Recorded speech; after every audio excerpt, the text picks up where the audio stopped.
Something exciting and kinda unexpected popped out among the rocks of the Ica Valley in Peru. The bones of a really old whale that lived almost 40 million years ago.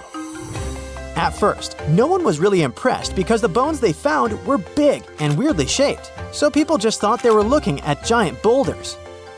I mean, that's cool too, but things got way better when they realized those were the remains of a very large ancient animal that roamed along the coast of ancient Peru. Plus, it was probably the heaviest creature that ever lived. Sorry, blue whale, I know you worked hard to get to the top. The length of over 100 feet and weight of more than 200 tons brought you the status of the biggest animal on our planet. But it seems you've held the title long enough. Time to hand it over to our next candidate, and that one's really gigantic. This ocean beast was probably shorter than the blue whale, but heavier, with a weight that could be between 93 tons and 370 tons. If it's closer to the higher number, it'll make Pericetus the biggest animal ever known to have lived on Earth. And it seems its weight was the result of having extremely thick, dense bones. You can see such bones today in manatees or some other early whales. Dense bones are a great tool for such marine mammals. This feature makes them heavy and allows them to stay submerged most of the time. But at the same time, if their body was too heavy, they would end up sinking all the time, and they would waste too much energy to move back up to the surface. So, to avoid sinking, marine mammals need to have enough lighter tissues, like muscles and fat, to help them float in the water without using too much energy. Now, scientists didn't have the whole skeleton, which makes it hard to tell how big the animal was. But they used the ratio of the heavy bones to the lighter tissues in other marine mammals to estimate the overall weight of this giant ancient whale. Experts found these fossils about 13 years ago and spent the next decade freeing the whale from the rock. Its anatomy and age showed this whale was a cousin of Basilosaurus, a whale that had a long snout full of sharp teeth, and a sleek body similar to that of an eel. Even if Pericetus wasn't bigger than the blue whale, it was still a giant that ruled the ocean depths. Unlike modern whales, there's a possibility that this ancient fellow was a predator that liked to go after bigger prey. And this also changes how we see the history of whales. Scientists used to think these magnificent creatures became really big about 5 million years ago when they started eating lots of small creatures. But here's the proof that giant whales existed even before that. But it's still unclear how this whale managed to find enough food to sustain its enormous body. Plus, it's still hard to tell what exactly this ancient creature had on its menu. It was pretty large and not such a fast swimmer, so it's possible it searched for food in shallow waters. Then it probably ate crustaceans, clams, or some other small animals hiding in the sand. One theory says it was a scavenger, which basically means it munched on remains of everything that would come its way. It's not so unusual to find marine animals in deserts. Many of these regions used to be covered with water anyway. The Sahara in Africa is a perfect example. About 50 to 100 million years ago, this was not a dry desert, but a shallow saltwater body called the Trans-Saharan Seaway. The land is not wet there anymore, of course, but people who lived in that area knew about it because they used to find old shells across the desert. The sea was about 164 feet deep. That sounds enough for a nice swim. Some would say this area looked like modern Puerto Rico, with lots of sun and shallow water. Mangrove forests were a common thing as well as seafloors covered with mollusks, like snails and clams. The marine sediment that was left behind after the sea had dried up is full of different fossils.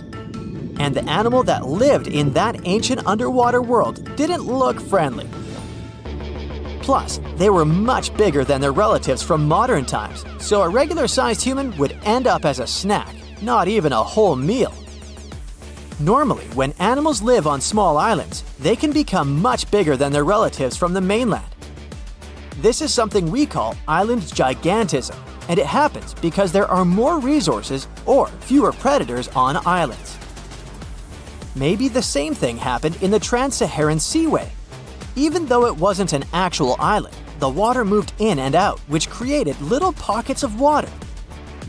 And specific conditions in these pockets might have helped animals grow bigger. So we're talking about giant sea snakes, catfish, and fish that no longer exist today. One had incredibly strong jaws, and the animal used them to eat hard things and even crush shells. Their teeth showed they were fierce predators other animals had every reason to be afraid of. They went through some changes when it came to diet, similar to some types of piranhas. And the competition to get to the top of the food chain wasn't a joke. Not when there were also such large predators as sharks, crocodiles, and ancient relatives of elephants. Sahara went through different phases. If you could use a time machine and take a peek at Earth's largest hot desert as it was about 6,000 years ago, you wouldn't have to struggle with sand and heat. You'd have a nice walk through a green and pretty lush place. In the past, people who lived in that area didn't leave drawings on cave walls that showed camels, sand dunes, and scorpions. All those things you'd see in today's Sahara. Instead, they drew crocodiles. That's additional evidence that the Sahara used to have a lot of water and plants enough to support these big yet scary animals. Around 3 billion years ago, Earth might have been mostly covered with water. Today, it's about 71% of its surface, but it seems that our planet used to be a giant ocean world with no continents at all, just some scattered islands. Scientists studied special rocks in Western Australia that formed in a place deep under the ocean called a hydrothermal vent system. To explain this better, it's important to mention two common oxygen types, O16 and O18. O18 is heavier because it has extra neutrons. O16 evaporates from water more easily, and as researchers studied an old ocean floor, they found a lot of O18, more than in today's oceans. This way, they realized ancient Earth had less dry land than Earth today. Australia is a good spot to conduct these studies because a long time ago, it also used to be a beautiful place with large animals and lush rainforests. But as time went by, the land became drier and Australia had more deserts formed, such as the Great Victoria Desert. Rainforest remained only on the edges of the continent. What happens with deserts across the globe is called desertification. That's when land that used to be good for growing things turns into a desert or something similar. Our planet changes over time, together with its climate. But desertification also happens because of human activities, like mining, farming, and building cities. And when land turns into a desert, it's a problem because it can't support people and animals anymore. Food doesn't grow there. There's not enough clean water, and animals lose their homes. To help with this problem, there's a plan many countries agreed to. They decided to work with farmers to take care of the land, fix damaged areas, and manage water better. All in all, to make our planet a better place for life. That's it for today. So hey, if you pacified your curiosity, then give the video a like and share it with your friends. Or if you want more, just click on these videos and stay on the bright side. Egyptian archaeologists made an extraordinary discovery near Cairo just recently. Drumroll please. The most ancient and most complete mummy yet discovered in the country. Yes, they were keeping it under wraps. The 4,300-year-old mummy was found in a group of tombs close to the step pyramid of Djoser, dating back to the Egyptian Old Kingdom. It was covered in layers of gold. The team also found several other tombs, including one belonging to an ancient Egyptian official and another belonging to a secret keeper who had the power to perform special ceremonies. Another interesting tomb was that of a writer, which featured the largest statues ever found in the area. This vast burial site is also home to more than a dozen pyramids and resting grounds. Probably one of the most famous mummies in the world is that of Hatshepsut. She ruled Egypt like a boss for around 20 years, building all sorts of impressive buildings and creating new trade routes. But when archaeologist Howard Carter found her tomb in the Valley of the Kings, her sarcophagus was empty. However, Carter did find 2 coffins in another tomb, one of which belonged to Hatshepsut's wet nurse and the other to an unknown woman. In 2006, a team of specialists decided to investigate whether that mysterious lady was the queen herself. They found a molar tooth in a wooden box with Hatshepsut's name on it, and when they compared it to a gap in the mummy's mouth, it was a perfect match. Ramses II was a pretty impressive ruler, but it was his mummy that eventually made history. Now, we don't hear too much about his daddy. Okay, I'll stop. Ramses is considered to be the most powerful pharaoh in all of Egypt, as he reigned for a whopping 6 decades. He also lived to be over 90 years old. Now that's pretty amazing, considering the time he lived in. Ramses II supposedly had over 100 offspring too. Talk about a big family. When he passed away, his body was originally buried in the Valley of the Kings, but some sneaky guys tried to rob his tomb of all his treasures.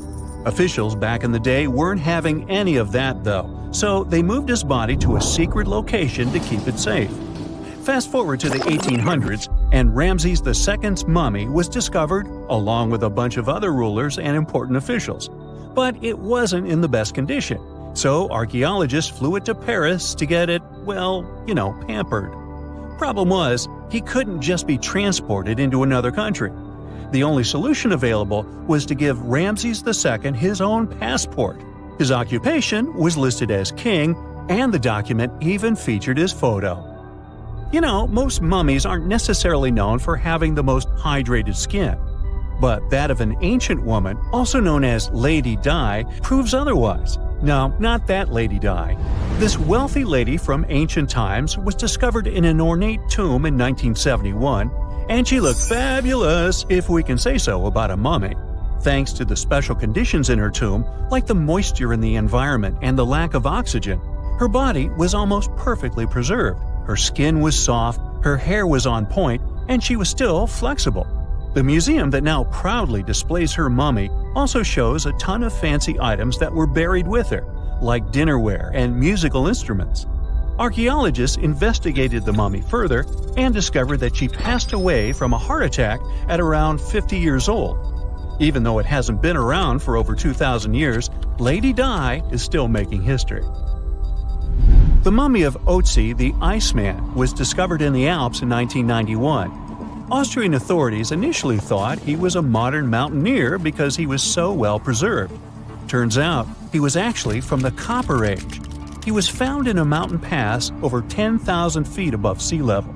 Through studying his mummy, we've learned so much about life in Copper Age Europe. For example, we know that he was a native of Central Europe and enjoyed eating meat. He also suffered from arthritis, narrowing arteries, and intestinal problems. But he likely used acupuncture and medicinal herbs to treat these conditions. And apparently, he was pretty handy with tools. He sharpened them just days before his untimely demise.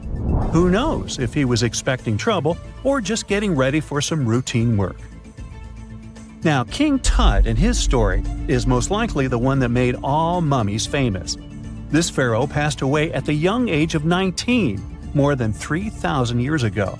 But his mummy is still one of the most well-known in the world. When his tomb was opened in 1922, people went wild because it was still intact, unlike many other royal tombs. It had some seriously blinged-out coffins, including one made of solid gold. Not only did Tut's tomb give us a glimpse into ancient Egyptian history, but his mummy also taught us a lot about the time he lived in. DNA analysis helped identify his parents and revealed that the pharaoh had a rare bone disorder that might have made walking a bit tough. Now, Ginger is most likely one of the coolest mummies you'll ever hear about. He's like a time traveler from 5,000 years ago who's still looking fly with his golden hair and perfectly preserved nails. Ginger was discovered in Egypt and is believed to be the earliest known mummified body. Before people even knew about mummification, they used to place bodies in shallow graves in the hot, dry sand. And since the sand absorbed all the water, bacteria couldn't reproduce, and the body was preserved naturally. Now, scientists are not sure if Ginger's preservation was intentional or not, but since he was buried with some pottery vessels, it's likely that whoever buried him knew some serious preservation techniques. If you want to meet Ginger in person, He's currently chilling at the British Museum. One Dutch art collector bought a statue from Asia and ended up finding a weird discovery. The statue contained a mummy hidden inside. Unfortunately, the body was too fragile to move, so they had to leave it there.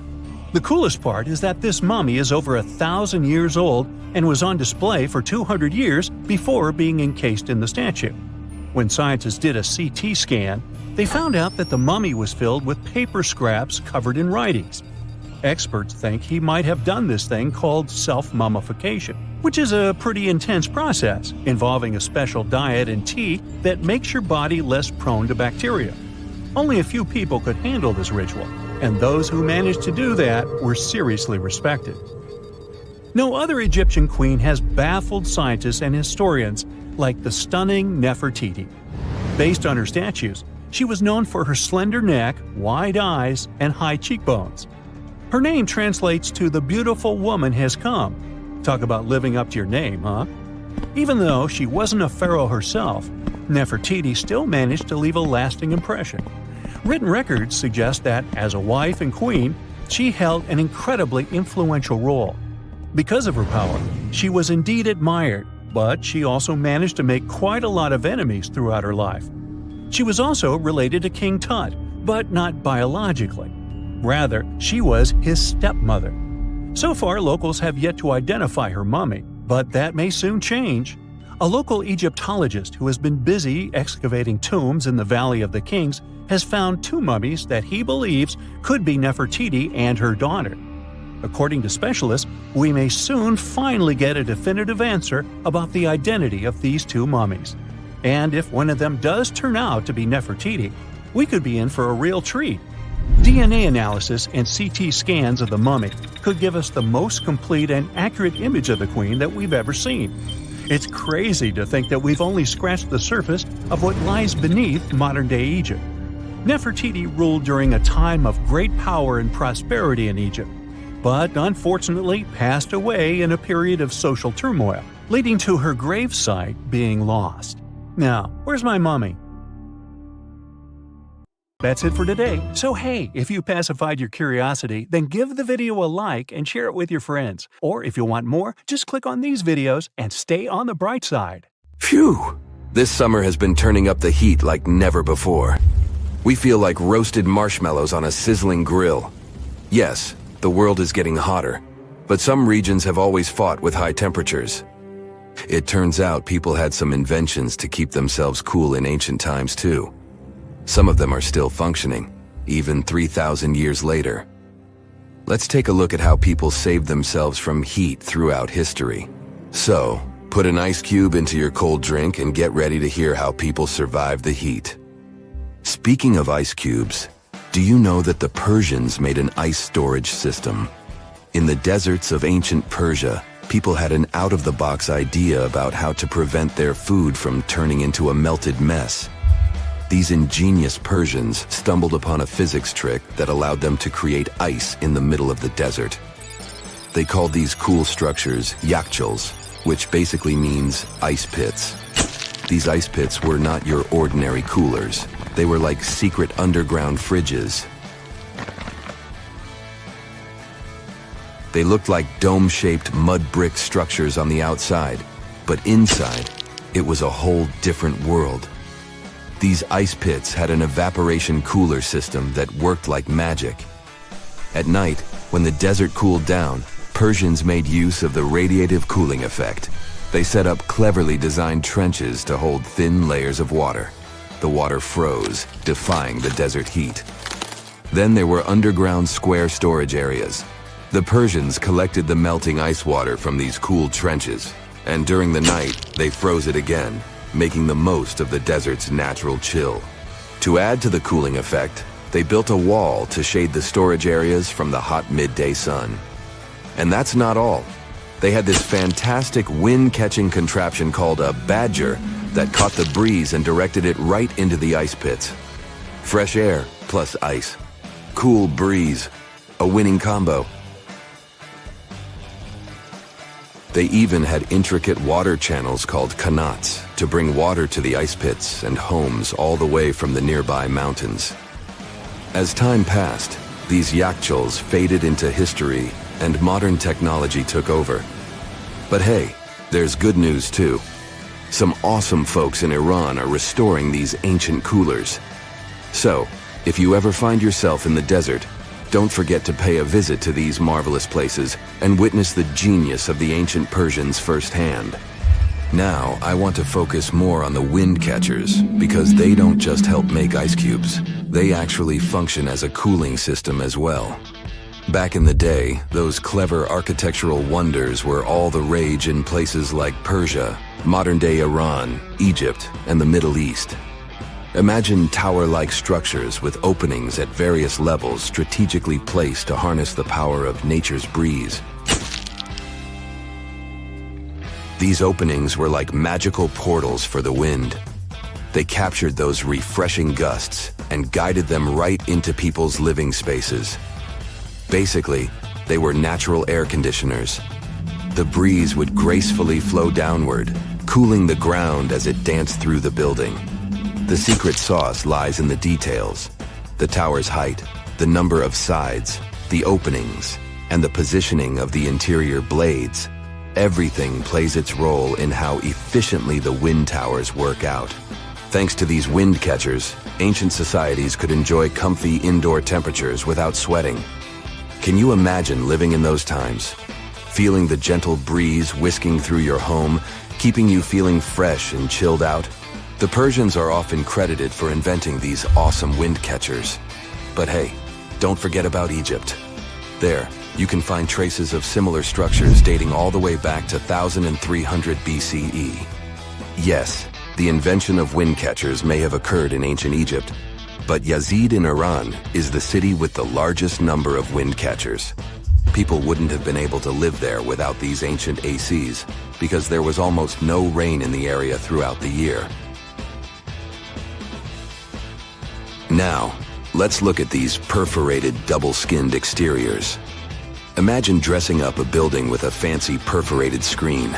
It's like giving its exterior a stylish makeover while keeping things chill inside. This genius technique, firstly, scatters the natural daylight, so no harsh sunbeams to blind you. The screen also offers shade like a pro, giving the building's interior a much-needed break from the blazing sun. Think of it as a natural sun hat for your home. Placing this screen about 4 feet away from the outer walls creates a breezy, dreamy hallway for fresh air circulation. And hey, they add a touch of elegance to the building too. These structures are sometimes called jali. Jaipur, India, for example, has an average daytime temperature of about 100 degrees Fahrenheit. So these structures are lifesavers. Jalis come in various forms, crafted from cement, earth, and wood. It's a cultural symbol deeply embedded in Indian architecture. You can find its captivating presence in iconic historical buildings like the majestic Taj Mahal and the Grand Red Fort in Delhi. But hey, it's not just a thing of the past. It's still rocking modern architecture scenes, and its charm has sparked creativity in artists and designers worldwide. It adorns the building's exterior, its cross-section showing a larger opening on the outside and a smaller one on the inside. This is where the Venturi effect steps in to show off its physics prowess. As the air flows through the narrowing passage, it picks up speed, creating a difference in pressure between the inside and outside of the building. Air blowing at a higher speed gets compressed, and when released, it cools down. Mashrabia is a wooden lattice or screen used in the Middle East and North Africa. These decorative wonders are like window blinds, but they do more than just look pretty. They're smart too. They give privacy, shading you from the sun, and let fresh air and light in. Some people also add clay pots filled with water, sand, or damp straw to their designs. As hot air breezes through the holes, it also passes through the pot's porous surface. The moisture inside evaporates, cooling the air. This is a perfect low-cost technique for hot and dry climates. It's eco-friendly, and there's no need for electricity. Now, let's fast forward to today. Designers are getting creative, mixing traditional wisdom with modern tech, at the Al Bahar Towers in Abu Dhabi, they've got it too. Picture over 2,000 hexagonal panels that dance with the sun's movement, providing shade to the building's interior. Water evaporation was another secret weapon for ancient people. Simple, yet super effective. Plus, ancient Egyptians hung wet mats and curtains in doorways. When the air passed through them, it cooled down, providing a relief from the scorching sun. Ancient architects were the masters of maximizing airflow. They knew how to cross-ventilate and let hot air escape while inviting cooler air to the party. Speaking of ancient Rome, bathhouses were the place to be back then. It was like a community hub.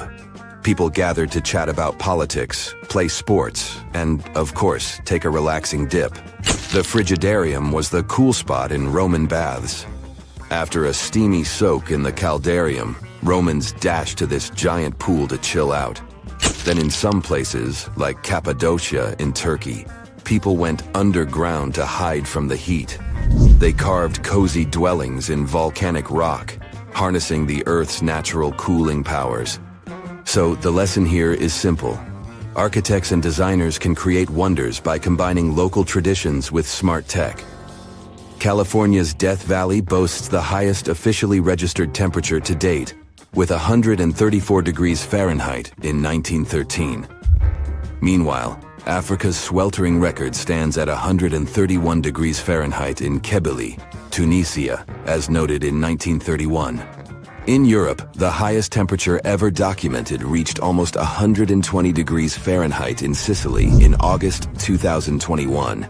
Then, in 2022, the UK had the hottest summer of all time. That's it for today. So hey, if you pacified your curiosity, then give the video a like and share it with your friends. Or if you want more, just click on these videos and stay on the bright side. Mirror check. You've got your beige parka on, your chisel is packed, and your overnight plane ride to Saudi Arabia is booked. You know what this means, right? Unfortunately, you weren't cast in the remake of Dune. It just means that you're ready to go explore the world's largest desert areas in the hopes of uncovering prehistoric secrets about our ancestors. Let's get one thing straight. If you ever thought that deserts were empty spaces, think again. They might be filled with sand as far as the eye can see, but they also hold a lot of history. You know, because before humans settled down in cities and towns, we were nomadic people, and we traveled all around the globe looking for food, water, and shelter. So we had to come up with some interesting stuff to survive. Like this thing that was found in the desert of Saudi Arabia. Do you have any idea what this could have been? Over many years, scientists have discussed the origins and use of huge structures such as these ones. It seems our Neolithic ancestors were way smarter than we gave them credit for. They didn't spend all their hours around the fire carving weapons out of stone. No, they were also practicing their architectural skills. These huge stone structures are called desert kites, because if you look at them from a distance, well, they sort of look like kites. Archaeologists have arrived at the consensus that these kites were used to lure animals in. This way, it would make it easier for our ancestors to guarantee their week's food. But that's not all. Take a look at these monolithic structures right here. They show us that our ancestors probably drew on rocks, the blueprint of what they were going to build on the ground. Just like modern-day architects, desert kites could be miles long, so they drew out a plan before actually building them. The most surprising feature of all is that these kites were built even before things such as Stonehenge. We're talking around 7,000 to 9,000 years ago. Over the last decade, scientists have been able to identify over 6,000 desert kites spread across the Middle East and West and Central Asia. If you don't think this huge, try building something this large without the help of any drones. It looks like a pretty difficult feat to me. And apparently, Saudi Arabia's desert is filled with more amazing things. Scientists have found mysterious stone structures that are older than the pyramids of Giza in Egypt. So of course, you can't wait to go check that out. Can we all agree that carrying around heavy rocks to build a pyramid without the help of modern technology sounds absurd? I mean, how on earth did they do it? Now imagine turning back the clock about 2,000 years into the past and finding humans that built similar gigantic structures in isolated areas. Take a look at these so-called mustaddles.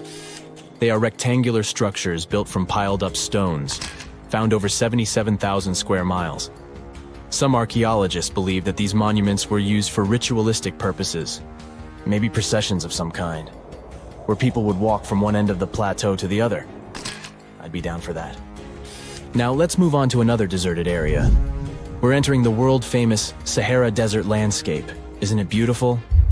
Here, you're about to unravel an ancient mystery, something that took years for researchers to solve. Fun fact, the Sahara Desert is the world's largest hot desert. It spans over 3 million square miles, which would be like putting 1,000 times the country of Hawaii next to each other. We say it's the largest hot desert because the world's largest desert area is Antarctica. But we all know temperatures over there are freezing, not the typical image of when we think of a desert. Deep into the desert, near the Algerian town of Fougeret et Zoua, something strange was found. For decades, these tiny dots appeared on images of Google Earth, but nobody could explain what they were. Some scientists were sure that these circles are the result of oil activity in the region. Others guessed that these were ancient fogeras or ancient water wells. There are dozens of them, stretching for miles and miles in a straight line. The strange thing is that they are always far away from any town, road, or human activity in general. So what was or is their purpose? If you had to take a guess, what would you say? Remember we talked about how our ancestors had to be creative in order to survive in the desert? Let's try to walk in their shoes for a minute. Imagine you're a nomadic hunter-gatherer living in a desert area. You spend your days basking in the hot sun, trying to count all the grains of sand around you. But you also need to eat and drink water. But how on earth do you get water in a desert? Sure, you can hope to keep running into oasis every week or so, but that seems a bit risky, doesn't it?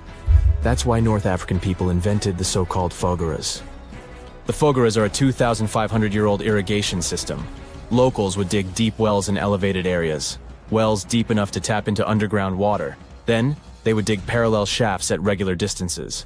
This way, the water would flow from the main well down into all the shafts and irrigate entire areas. Travelers could stop by the shafts and quench their thirst. They could also raise livestock and tend to crops. Pretty clever, huh?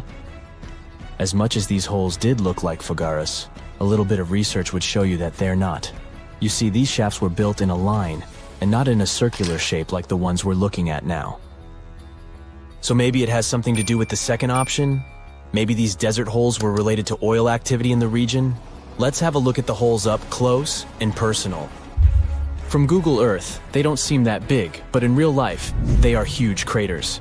The tip to uncovering what they are is hidden beneath the sand.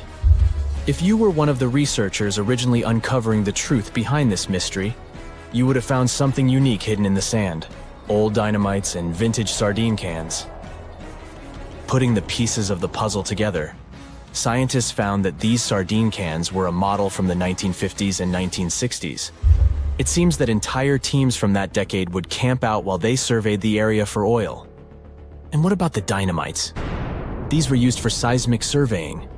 This is an old technique, used to identify if there is oil and gas beneath the Earth's surface. Still in North Africa, you find out about another desert mystery worth exploring.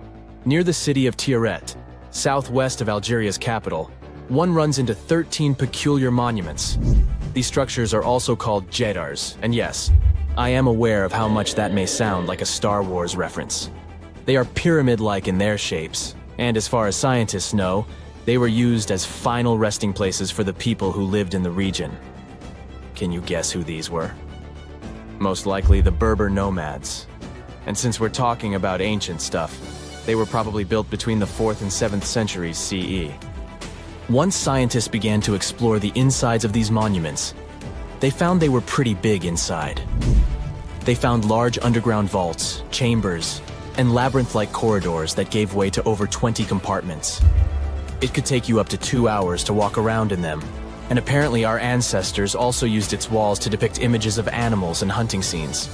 There's no definite proof of what these jedars were used for, though. This is so neat, huh? I'm sure that our world's desert is filled with many more mysterious things for us to unravel.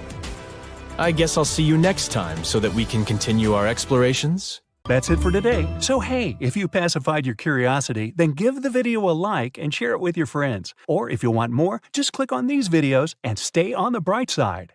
A ship filled with gold and other treasures worth over $13 million was found in the middle of the Namibian desert after almost 500 years. The worker who found it was actually looking for diamonds, but ended up with something way more valuable for history. There were some blocks of copper, some wood, pipes, and elephant tusks. The miners called for an archaeologist, who soon realized it wasn't a disturbed beach like they thought, but a shipwreck. All evidence showed that it was a Portuguese trading vessel, Bom Jesus, that went missing in the 16th century. Experts believe it was a special kind of ship that was bigger, stronger, and better than older ships from Portugal and Spain.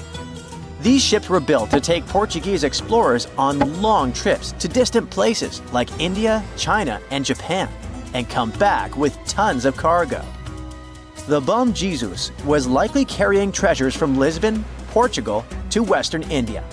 But it looks like on its way around the southern tip of Africa, near Namibia, a big storm pushed the ship too close to the shore. The ship hit a rock, tipped over, and broke apart, sinking into the ocean. Archaeologists found treasure from the captain's chest under the water, which probably fell out when the ship's wooden hull broke.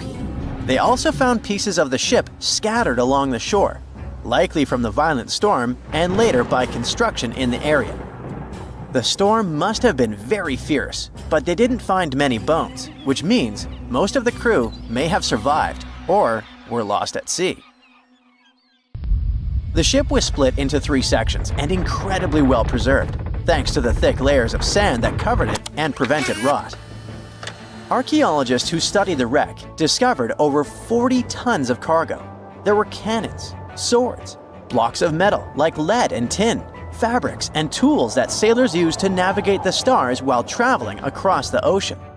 The most exciting discovery was 1,845 copper ingots, weighing as much as 16 to 17 tons altogether.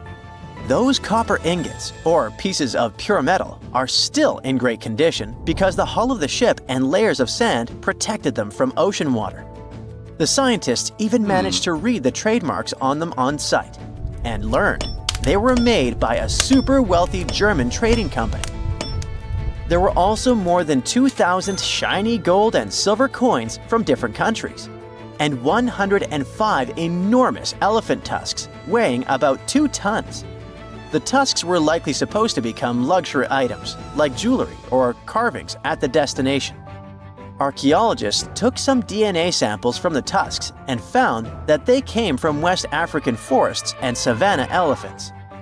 Researchers were lucky that the ship was found in a restricted diamond mining area. No scavengers were able to get their hands on the treasures. The Bom Jesus remains the oldest and most valuable shipwreck that was ever discovered off the western coast of sub-Saharan Africa. Another shipwreck recently found by accident was buried under a 10-foot tall sand dune near the Caspian Sea. Some people call it the world's largest lake, and it has water levels that rise and fall over time because of the changes in weather patterns. These changes can move sand and uncover things like this shipwreck and other treasures along the coast. As the dune slowly disappeared, the ship started to show. Before digging it out, scientists worried that waves from the sea might damage the wreck. To protect it, they built a wall using thousands of sandbags to keep the waves away. When the ship was uncovered, they discovered it was a 3-masted, 92-foot-long merchant ship with a strong double hull. Wood samples showed the ship was built in the 18th to 19th century using trees like Scots pine, spruce, and larch from the Volga River area or the Caucasus. They even found buckwheat and plants from the same region, which were probably traded or used to feed the sailors. It proves that the ship was part of a group of merchant ships that once sailed the Caspian Sea. An amateur fisherman who was 20 feet under the sea off the coast of Turkey noticed some huge metal remains. He had an underwater camera, so he made footage of the discovery and took it to scientists. They immediately started an investigation and learned that it must be a shipwreck from the first decades of the 20th century. It could be one of the Ottoman Empire ships that had an important mission to deliver supplies, but disappeared without a trace. Scientists got permission to study this Black Sea wreck in detail to learn more about its mysteries. They're hoping to find its shipyard documents to find some answers, as the ship itself is in terrible condition and is tricky to work with. Robot submersibles that belong to an oil and gas company noticed hundreds of intact ancient storage jars sitting on the seabed in the eastern Mediterranean. Experts think those jars are 3,300 years old. This makes the find the oldest shipwreck from the deep sea. The jugs were probably used to store oil or other agricultural products like fruit. This proves that the people who made them organized maritime trade and had incredible navigational skills. It looks like the ancient mariners managed to traverse the Mediterranean Sea without a line of sight to any coast. All they could see was the horizon, so they must have used the sun and other stars to find their way. Off the coast of Sicily, under 20 feet of sand and rock, archaeologists found a shipwreck so old that they aren't even sure what materials were used to build it. They think the ship is from the 5th or 6th century BCE, which means it's over 2,500 years old. This ancient ship wasn't alone. Researchers also found 2 iron anchors shaped like an upside-down T from around the 7th century of the Common Era, and 4 stone anchors from prehistoric times nearby. One of the stone anchors was broken and may have had wooden pieces attached to help it hold on to the seafloor. They figured out that the ship itself was built using the on-shell technique. The wooden planks of the ship were connected so tightly that they could support the ship on their own, with extra beams added just to make it stronger. Sadly, the ship's wooden hull is very fragile now because tiny sea creatures that eat wood have damaged it over the years. Scientists are being extra careful as they study it to make sure it doesn't fall apart. This discovery is such a big deal because it was built during a time when Sicily was super important for trade. Back then, the Greeks and Punics were trying to take control of the seas long before Rome became the ruler of the Mediterranean. By studying this ship, scientists hope to learn more about how people traveled and traded in those ancient times. One more shipwreck, this time off the coast of Kenya. Could be from Vasco da Gama's final voyage. This Portuguese explorer was the first European to reach India by sea around the Cape of Good Hope. Local fishermen discovered the shipwreck in question in 2013.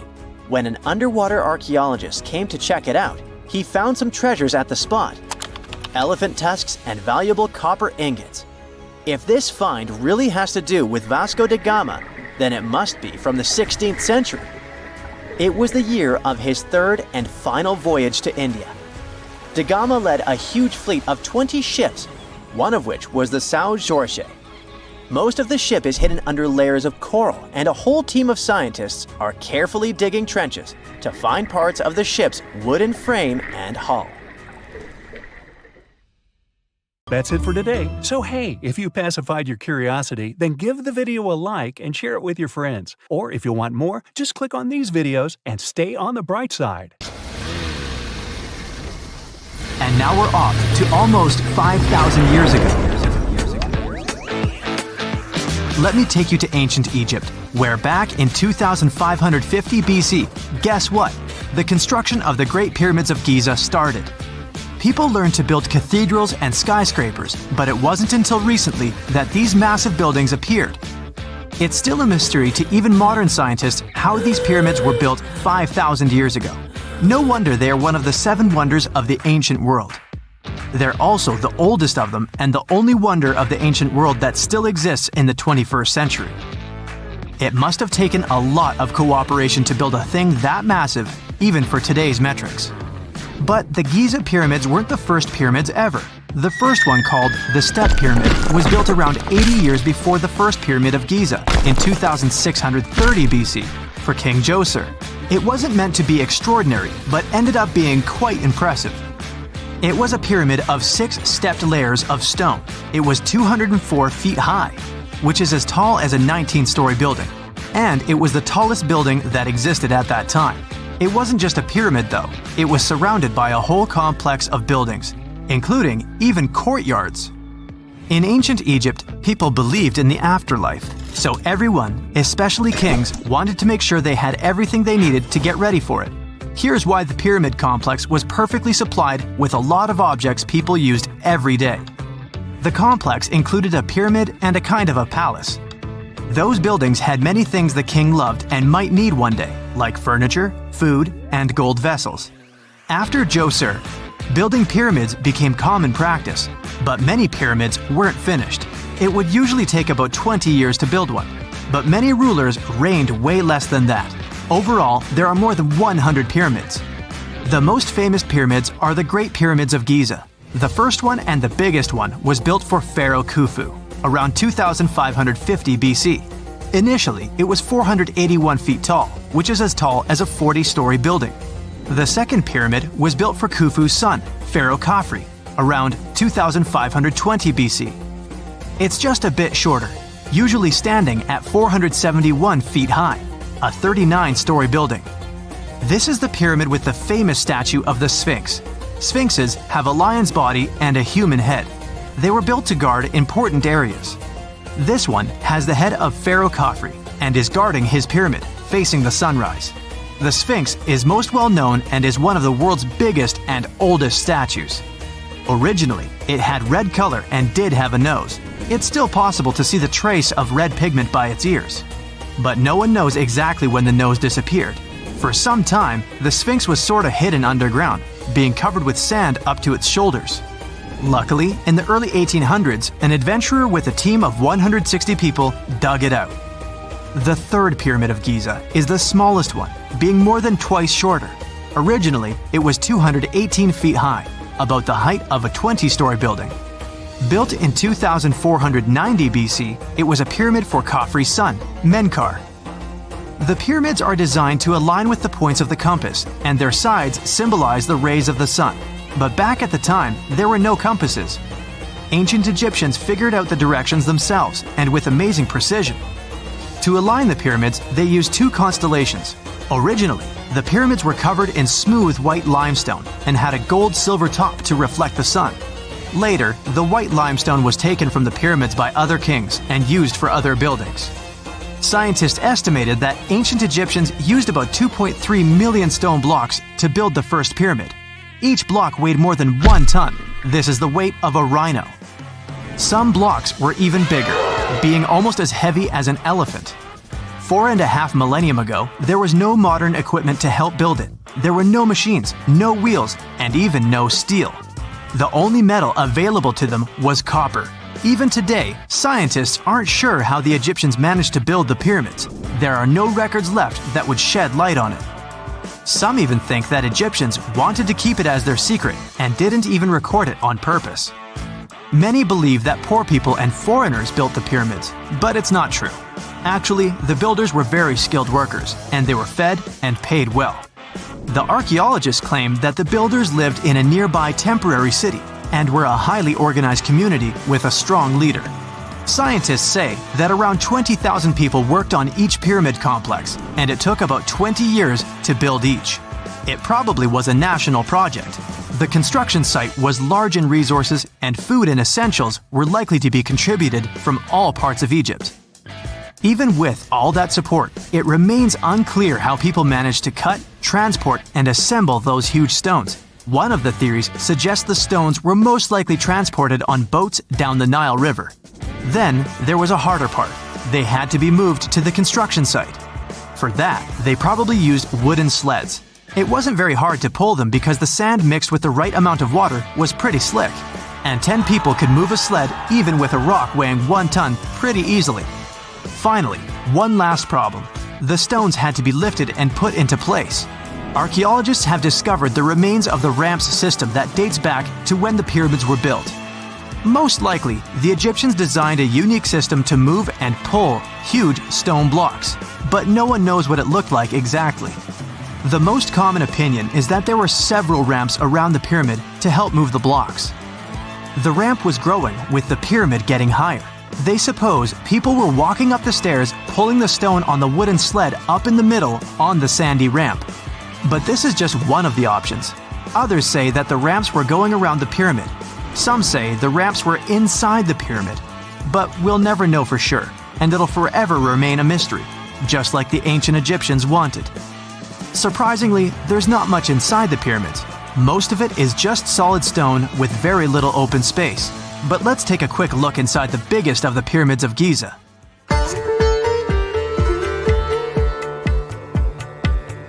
From the entrance, there are two stairs, one going down and the other one going up. The descending one takes you to a chamber located underground. That's where the pharaohs are, but not in this pyramid because Khufu wanted to stay higher. The underground room is partly unfinished. The room with Khufu's sarcophagus is called the King's Chamber.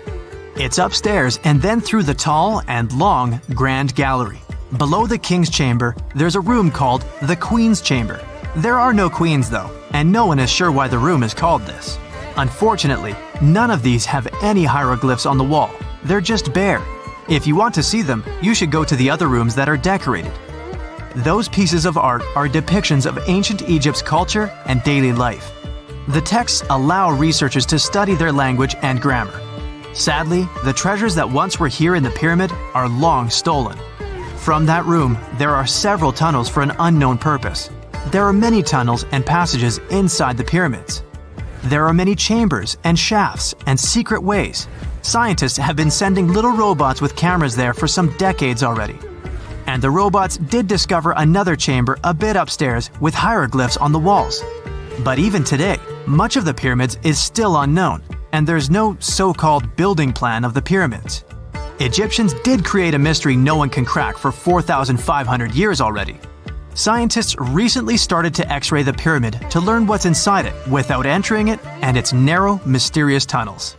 That's it for today. So hey, if you pacified your curiosity, then give the video a like and share it with your friends. Or if you want more, just click on these videos and stay on the bright side. You're walking along a hot desert under the scorching sun. You run out of supplies. There's no more water. You dream about rain, but there are no clouds in the sky. With each step, you lose more and more strength and fall. You notice a small pond nearby. Is it real water or just a mirage? You can't get to your feet, so you crawl there. The water is getting closer by the minute, but not because you're moving towards it. It's the water approaching you. In a few minutes, the pond area increases. Here, you're already in it. A small lake is formed, 60 feet deep, at the place where the piece of desert was. This real event happened in 2014 in the Tunisian desert. No one knows exactly on what day the lake appeared, since this part of the south of Tunisia is sparsely populated. At first, shepherds passing by saw the lake and didn't believe their eyes. In the next few hours, hundreds of locals came running to the place. They began to swim, jumping into the water from the surrounding rocks. But a few days later, something strange happened to the lake. In the beginning, it was a crystal clear turquoise blue color, but then it turned dark green. People didn't attach any importance to this and continued to swim. They shouldn't have done that. The scientists and geologists arrived and immediately announced that it wasn't safe to swim in the lake. Muddy green water means the lake is stagnating. It's not refreshed, it's not fed by underground springs. Now the lake is filled with algae and a lot of harmful bacteria that can cause serious diseases. They also found out that this region of Tunisia is filled with huge deposits of phosphate. This substance can disintegrate and leave radioactive traces. The lake can be carcinogenic, toxic, and hazardous for any living organism. But people didn't worry about this too much. They walk in the middle of the desert, while the sun heats the air to 104 degrees Fahrenheit. Most of them are unlikely to refuse to jump into cool water, despite the warnings of scientists. Until now, no one knows exactly the reason for the appearance of the lake. Some scientists believe the lake was formed because of heavy rains. The lake is surrounded by rocks and is located inside a canyon. The water could just accumulate after each storm. Some geologists think an earthquake was the cause of the lake. A small seismic activity provoked the rupture of the Earth's rock above the water table, and through this hole, all the water splashed out. And if this theory is correct, then the lake can be pulled back underground through cracks. This is the same as when you pull the plug out of a drain hole in a filled bathtub. Any small earthquake is like pulling the plug out. Therefore, if you find yourself in these places, don't swim in this radioactive lake. We're going to the Caribbean Islands region. Among the clear blue sea, you can find a unique lake. It's located on one of the Paradisical Islands. You may not even notice the lake right away. The entire territory may seem like a huge concrete platform, but the main thing is not to step on its surface. Pitch Lake is a lake filled not with water, but with liquid asphalt. This is the largest asphalt deposit in the world. Steam is coming from all over the lake as it's hot. The depth of this lake is 250 feet. An entire passenger Boeing could fit there in an upright position. The lake is not fully studied, but scientists believe there's a deep fault in the Earth's crust under it. A huge amount of oil seeps through it. It passes through various chemical compounds and turns it into the asphalt. According to rough estimates, there are about 10 million tons of hot material inside this place. Theoretically, no life can exist in such conditions, but scientists have discovered a colony of microbes. Somehow, these creatures have learned to survive here. This also suggests that life outside of our planet may exist. The largest moon of Saturn, Titan, has many hydrocarbon lakes on the surface. And if the simplest forms of life appeared among a million tons of molten asphalt here on Earth, then nothing prevents them from appearing on Titan. We're going to Indonesia, to the island of Java. You need to climb a large volcano to see the next phenomenon. The volcano is overgrown with grass and trees, but it doesn't seem to be sleeping. Smoke is pouring out of its mouth. You climb to the top and see a clear lake instead of boiling magma. The blue sky is reflected in its bright turquoise surface. But don't try to jump there. This lake is filled with acid.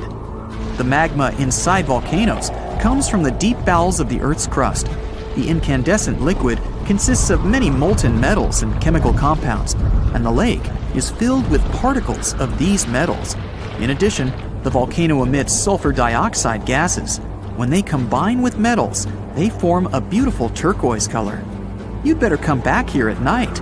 In some places, a lot of sulfur is concentrated. These accumulations come out of the lake and come into contact with the air. When this happens, everything around bursts into bright blue flame. It's safe to observe this from the side, but don't get too close. Nearby, on this island, there's another acid lake. It also releases sulfurous gases into the air, which are easily ignited when in contact with oxygen. And when this happens, the gases burst into a bright blue electric flame. It's difficult to see the flames during the day. At night, you can see these flashes from afar. Our next location is Australia. You start the drone high above the forest area. Among the green, dense forests, you can see a bright pink spot. It's our lake. This time, the beautiful pink color may not stop you from swimming. You can relax here and take beautiful photos. The lake attracts thousands of tourists, but scientists have only recently been able to find out the reason for the unusual color. At the bottom of this salty lake in Melbourne, special algae grow and secrete a red pigment. In combination with sunlight, high temperatures, and a small amount of precipitation, it turns the lake pink. By the way, Australia is not the only place with such a phenomenon. There are lakes with a pink tinge of water all over the world. You can find them in Senegal, Bolivia, Kenya, and many other countries. The water of these places is also salty and contains the red pigment of unusual algae. We leave the hot beaches and fly to cold Canada. Here, we see a frozen Lake Abraham. We step on the ice and notice huge frozen bubbles inside. They resemble jellyfish, and there are thousands of them there. This is methane. It's a highly flammable substance. The grass, leaves, pieces of trees, and any organic substances that fall into the lake become food for a lot of bacteria that emit methane. Upon contact with frozen water, methane turns into tens of thousands of frozen balls. When the ice melts, the bubbles burst and sizzle. This phenomenon can also be observed on some shores of the Arctic Ocean. There, the size of the bubbles can reach several times more than balloons. It's a beautiful sight, but it's not safe, since methane ignites when it contacts with air. We're in the coldest place of our journey. It's Antarctica, near the driest desert on Earth. A dry place doesn't mean it has to be hot. It's an area with minimum precipitation. The desert isn't sand and cacti, but a place where almost no living life inhabits. Some areas of Antarctica meet these two criteria. However, in this icy desert, you can notice a tiny lake. Its depth is only a few inches. Technically, it's a pond, but the most amazing thing is that it stays in a liquid form. The temperature here drops to -58 degrees Fahrenheit. The pond should be frozen, but this doesn't happen. Don Juan Pond is one of the saltiest reservoirs on the planet. The amount of salt here doesn't allow the water to freeze. Scientists have been studying this lake for more than 60 years, but they still can't find out the exact reason for the appearance of water here. That's it for today. So hey, if you pacified your curiosity, then give the video a like and share it with your friends. Or if you want more, just click on these videos and stay on the bright side. In July 1990, 4 Czech guys decided to go on an adventure to find the Mongolian death worm, a creature that might have inspired the monster you've seen in the movie Doom. They say it lives somewhere deep in the Gobi Desert. So they flew to Mongolia, hopped into an ATV, and hired some local guides to help them. All that to meet a creature that is up to 6 feet long, can spit acid that could melt anything, and is capable of shooting electricity at those it doesn't like. Legend says that these friendly guys spend most of their days hiding underneath the sandy dunes, but they'd like to come out during the wetter months of June and July. So the timing for a spotting was simply perfect. But the crew needed to figure out how to lure the creature. Sadly for them, no one knew what the giant worm liked to eat. So they built a thumper, which is a machine that made rhythmic pounding noises. They were hoping it would call the worm out of the ground. For 2 months, they searched the vast desert, crossing dunes and rocky plains, looking for any sign of the creature. But alas, it didn't really work out. Ivan McCurley, who was the leader of the 1990 expedition, came back to Gobi Desert again. He once tried to attract the megaworm with blasts, and the second time he used a small airplane to scout the dunes. Over the years, groups from America, Britain, and New Zealand organized big expeditions to the Gobi Desert to try and find the creature. Many others came from all around the world on their own and found nothing. The people in the West first found out about the megaworm of the Gobi Desert thanks to an American paleontologist, Roy Chapman Andrews. This brave man was probably the inspiration for Indiana Jones. In 1926, he wrote about the creature in his book. At a meeting with Mongolian leaders, Andrews heard detailed descriptions of the creature, even though none of them had ever seen it themselves. One of them described it as looking like a sausage, about 2 feet long, with no head or legs. According to him, the worm was so venomous that just touching it could instantly take your life, and it lived in the loneliest parts of the Gobi Desert. Andrews didn't think the creature was real, but he shared these stories again in another book. In May 2005, 4 friends from Great Britain who search for monsters professionally decided to try their luck. They made drawings of the worm and hired local people to hand out flyers all over the Gobi Desert. These flyers offered a reward to anyone who could give information about the worm or even bring them a specimen. They thought loud sounds that other explorers tried would scare the beast away. Some told them it likes damp conditions, so they came up with a plan to block streams of water to create wet areas that would lure the worm out. Their plan didn't work because it was too hard to build dams in the desert. They ended up using small traps, but didn't find any actual proof that the worm existed.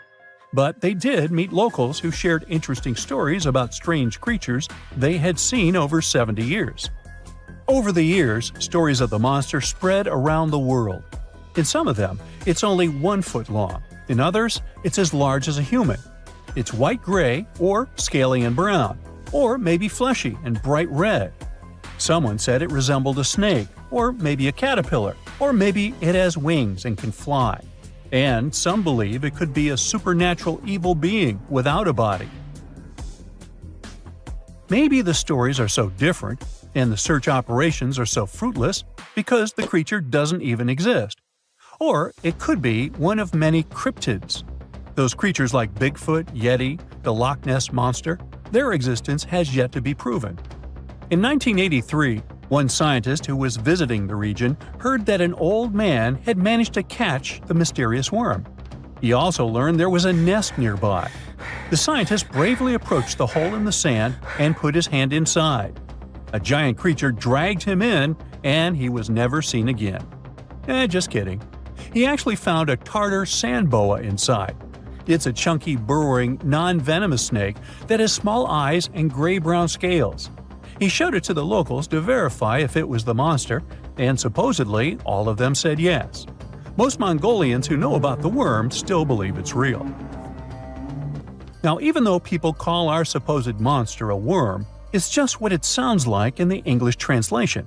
Many Mongol cultures have used this word for centuries to refer to any animals they thought to be really dangerous, especially snakes, even non-venomous ones. So, it doesn't have to be a literal worm after all. Worms are soft and squishy, but a creature living in the harsh Gobi Desert would need to be tougher, more like a snake or a type of lizard without legs.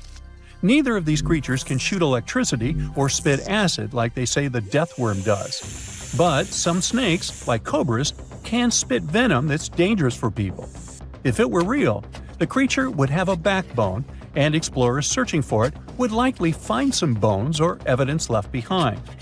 And there are actually fossil remains all over the Gobi Desert. Scientists found representatives of over 80 dino groups here over the last almost 100 years. It all started with the world's first dinosaur egg nests. This discovery changed all the scientists knew about dinos. It was the first proof they laid eggs. In the following 2 years, the same expedition team unearthed over 100 dinosaurs and took them to the American Museum of Natural History, where you can still see them today. Some of them were swimming around in the Cretaceous Sea that used to be here about 71 million years ago. They resembled modern birds. The mystery of the megaworm is still unsolved, but there used to be another mystery scientists finally managed to explain. Back in the 13th century, a famous traveler, Marco Polo, not the guy from the swimming pool game, crossed the Gobi Desert. He thought he could hear mysterious noises, like the sounds of musical instruments such as drums. He wrote about it in his book and believed he might be hearing the voices of restless spirits. Scientists call these noises singing sands or booming sands. Unlike the squeaky sound you might hear when walking on a sandy beach, these desert sounds are much louder, like a musical instrument playing deep, haunting notes. Over the years, people came up with all kinds of ideas about what caused the sounds, like underground water or winds making the sand vibrate. Not all dunes can do this, and scientists wanted to figure out why. Sometimes the winds might cause a small avalanche on the side of a dune, and then you can hear the magical sound start. But this is rare. So, to study it, scientists had to help the dunes sing. They climbed to the top of a dune and slid down on their backs, using their hands and feet to push sand down. As the sand tumbled, the sound started softly and got louder. They could even feel the vibrations with their hands. So they found out that for a dune to sing, a few special things need to happen. The grains of sand must be the right shape. The dune has to be big, and the sand must be very dry, so no singing after it rains. Inside the dune, there's a hard layer of packed sand that acts like a giant speaker. This layer bounces the sound waves back and forth, makes the noise louder and louder, and creates a haunting melody that can fill the desert air. In other words, the dunes can play tunes. Yeah, sorry, I couldn't help myself with that one. That's it for today. So hey, if you pacified your curiosity, then give the video a like and share it with your friends. Or if you want more, just click on these videos and stay on the bright side. What is a boat doing in the middle of a desert? You would expect to find a seagoing vessel closer to shore. This is the question archaeologists have been asking for decades. In 1988, there was a storm near one of the most important archaeological sites in ancient Egypt. A wooden structure emerged from the sand. It was hollowed out by termites. Scientists were determined to solve its mystery. In 2000, they began excavating the site near Abydos, Abydos. An American team of experts soon discovered a boat that was 70 feet long, and it wasn't alone. In total, there were 14 boats neatly resting next to each other. It was impossible to completely dig out the boats because of their poor condition. Luckily, the wood was preserved enough to get a sample. Analyses revealed that the boats were around 5,000 years old, the oldest fleet in human history to this date. The time of their construction predates the pyramids at Giza by half a millennium. Each ship of the fleet rested in a vault that matched its dimensions. The room was roughly a third of the size of a tennis court. It had mud brick walls that featured more than 120 drawings of boats. Ancient Egyptians incised them on whitewashed walls that were excellently preserved. Scientists have known about these mysterious chambers for well over a century. 1901, 1902. A British archaeologist, Arthur Weigel, stumbled upon a strange structure west of the River Nile. His team caught a glimpse of the interior walls. Sadly, a section of the roof collapsed, so they had to call off further exploration. Researchers abandoned the site, but its location remained on the maps. The boat's position first led scientists to think that they rested on a bank of the mighty Nile. But there was a problem with this theory.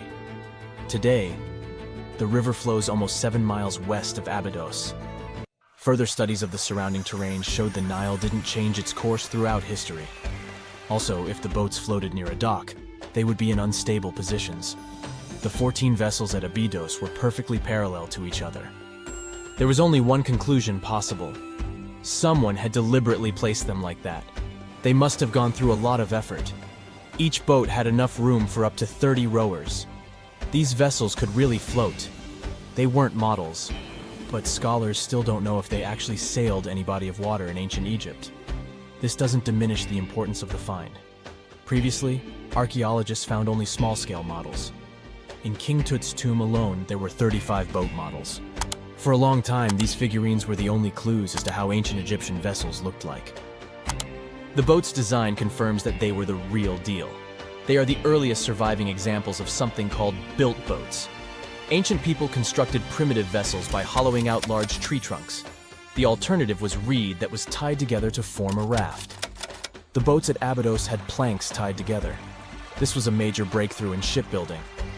During their lifetime, the boats must have seemed impressive. Timber was a valuable commodity at the time. There was no wood in the desert. Cedar had to be imported from Lebanon. The only person who could afford such luxury was the pharaoh. Studying the area around the ancient fleet provided more answers. Scientists discovered a mud brick structure where Egyptians worshipped the pharaoh. Its approximate date of construction matches that of the wooden boats. The same bricks out of which this building was made were used to encase the fleet. At the time of their construction, the rooms they were stored in had a ceiling. That's the section that archaeologists stumbled upon in the early 20th century. Just like mummies and coffins, these marvelous ships rested inside splendid vaults. The exterior of these rooms was also impressive. The outer walls originally had a plaster of white limestone. It reflected sunlight. In the desert sun, the structure housing the boats must have shone from miles away. Ancient Egyptian builders used the same technique to cover the pyramids 500 years later. Today, their surface looks jagged, but it wasn't always like this. When they were constructed, the pyramids had a top layer of fine white limestone. Their surface was smooth and it gleamed in the sunlight. Instead of stairs, the outer layer of the pyramids was more of a sleek ramp. Archaeologists were left with one final question. Which pharaoh owned the fleet?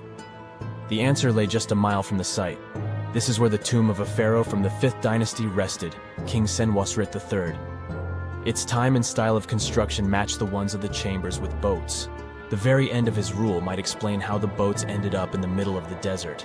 The pharaoh probably passed away in northern Egypt. Then his body was transported down the Nile to Abydos in a marvelous procession of decorated boats.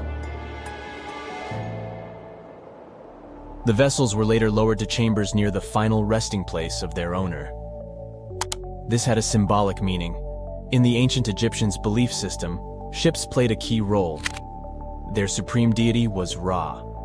He traveled through the sky during the day in the form of the sun. At nighttime, he sailed through the netherworld in a solar boat. The pharaoh identified himself with Ra. That's why he needed boats in the afterlife. That was the only way to regenerate himself. Just as the sun rises every day above the horizon. This belief existed for thousands of years. The more famous Pharaoh Khufu also had a ship. Scientists found it in 1954 next to his pyramid at Giza. It is some 4 centuries younger than the fleet at Abydos, but Khufu's ship was almost 2 times longer. The Great Pyramid of Giza and King Tut's tomb are some of the most famous archaeological finds in Egypt. But there are many more secrets hiding beneath the endless sands of the Sahara Desert. Recently, 2020, archaeologists found a lost city there. They have labeled it as the most important discovery since King Tut's tomb, 1922. The city of Aten is some 3,000 years old. Historians hope it will give them a unique insight into the everyday life of ancient Egyptians. The famous archaeologist and Egyptologist Zahi Hawass proclaimed the site a lost golden city. Aten sits some 300 miles south of Egypt's capital, Cairo. It is close to the famous Valley of the Kings. Archaeologists first found sections of mud brick walls that spread out in all directions. They discovered complete rooms with tools of everyday life inside. The research team unearthed a bakery, a residential neighborhood, and an administrative district. They all date back to the time when the Egyptian civilization was the wealthiest in its long history. They were also the first to make objects from iron. In 1911, scientists found a set of iron beads near a village in Lower Egypt, El Girza. These are the earliest known iron artifacts. The discovery is literally out of this world. Ancient people made them by beating into shape a piece of a meteorite. The 9 beads were once part of an ornate necklace. They are now blackened and corroded, which is perfectly normal for a piece of jewelry that is over 5,000 years old. They consist of an iron-nickel alloy. Researchers were impressed by the skill of ancient jewelers who processed the beads. Their craftsmanship is more impressive when you think that they didn't know the stellar origins of the material. The Great Pyramid of Giza also has a remarkable feature. An international research group investigated the electromagnetic response of the structure to radio waves. They found that the pyramid has the ability to concentrate electromagnetic energy inside it. This occurred inside its chambers as well as under the pyramid's base. It contains an underground, unfinished chamber. It seems that the electromagnetic response is connected with the properties of limestone, the Great Pyramid's main building material. The research results might have a practical application. The way solar cells and nanosensors function could be improved by this remarkable find. That's it for today. So hey, if you pacified your curiosity, then give the video a like and share it with your friends. Or if you want more, just click on these videos and stay on the bright side. Ah, Phoenix. This sizzling gem in the Sonoran Desert isn't just another American city. It's more like a giant oven where you can throw a party, as long as you don't forget the ice. Seriously, if you find yourself here in the summer, brace yourself for some serious heat. We're talking about temperatures that regularly pass 100 degrees. And in 2024, Phoenix hit 110 degrees 55 times during the summer, tying the record set just the year before. Now, I get it if you're not a fan of hot weather, but apparently a lot of people love living in a sauna. Phoenix ranks as the 5th largest city in the United States, and it is the capital and most populous city in Arizona, with 1.7 million residents as of 2024. And if we're talking about the metropolitan area, also known as the Valley of the Sun, the population is almost 5 million. Yet, good luck finding someone actually born here. Out of every 4 Phoenix residents, 3 were born somewhere else. Believe it or not, Phoenix wasn't always this bustling, crowded place. It became one. A few decades ago, it was just a sleepy little dot on the map. Back in the 1940s, the population was around 65,000. It wasn't even close to cracking the top 100 list of the largest U.S. cities. Now, at that time, Phoenix was mostly an agricultural hub, and its economy revolved around what they called the 5 C's: cotton, citrus, cattle, climate, and copper. But things really started to change in the 1950s thanks to one life-changing invention. Drumroll please? The air conditioner. Actually, it was the portable version that came out in 1945, created by an American inventor named Robert Sherman. Phoenix residents owe a lot to Robert for making life bearable during scorching summers. Before AC, people in Phoenix would literally move their beds outside and build sleeping porches. They'd protect that kind of outdoorsy space with light curtains or some kind of net to keep the dust and bugs out. Fun. Anyway, the point is that the air conditioner played a big part in making Phoenix an easier place to live. Since the 1940s, this city in Arizona has transformed from a dusty little town into a sprawling urban jungle, and it's still one of the top 10 fastest-growing metro areas in the U.S. The best part is, it looks like that won't change anytime soon, since this 519-square-mile metropolis is surrounded by rolling desert, with plenty of room to keep growing as far as the eye can see. So, who's dropping everything to move to Phoenix?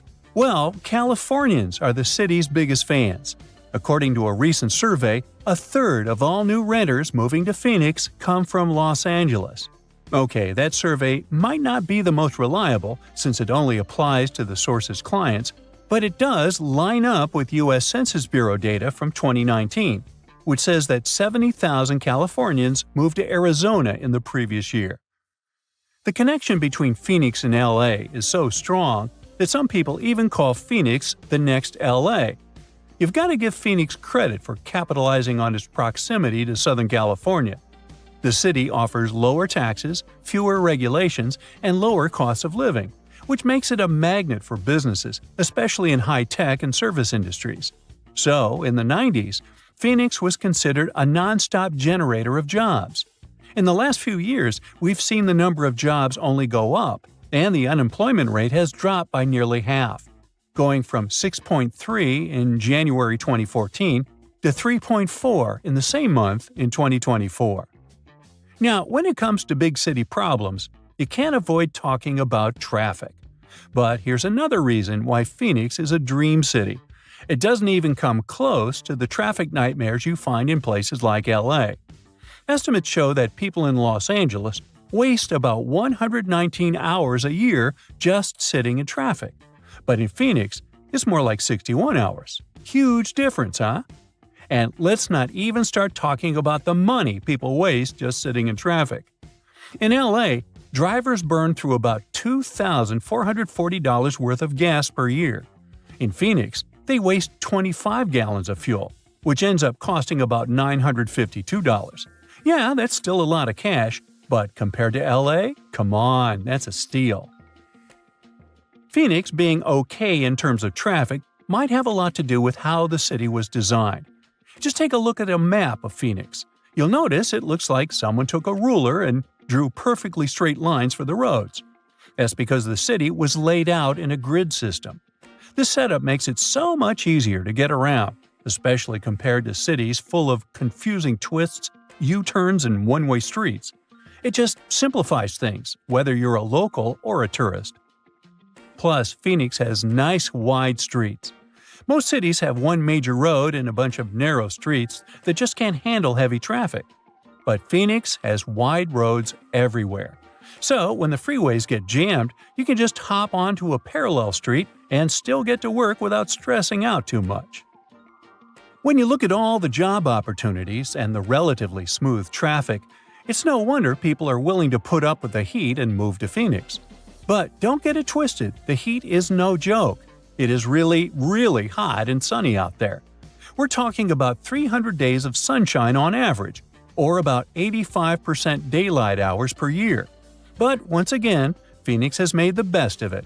And all that constant sunshine has turned Phoenix into one of the top solar energy cities in the country. Now, you may be wondering, a city in the middle of the desert with barely any rain, do they actually have enough water? Well, they do. Phoenix has its water situation pretty well sorted out, thanks to multiple sources.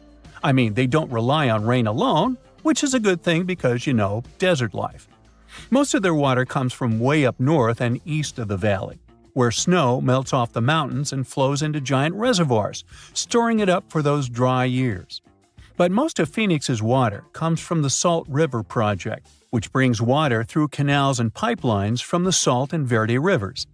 Then there is the Central Arizona Project, which transports water all the way from the Colorado River. They even get a bit of water from underground wells. And Phoenix doesn't want to waste a drop, so they're smart about recycling, reusing treated water to keep parks green, and even recharging their groundwater. Since Phoenix is all about sunny skies nearly every day of the year, It's normal that people can get a little moody when it actually rains. But here's the thing. Phoenix always gets a surprise up its sleeve, even when it comes to bad weather. When it rains in the deserts, locals get treated to this unique earthy smell.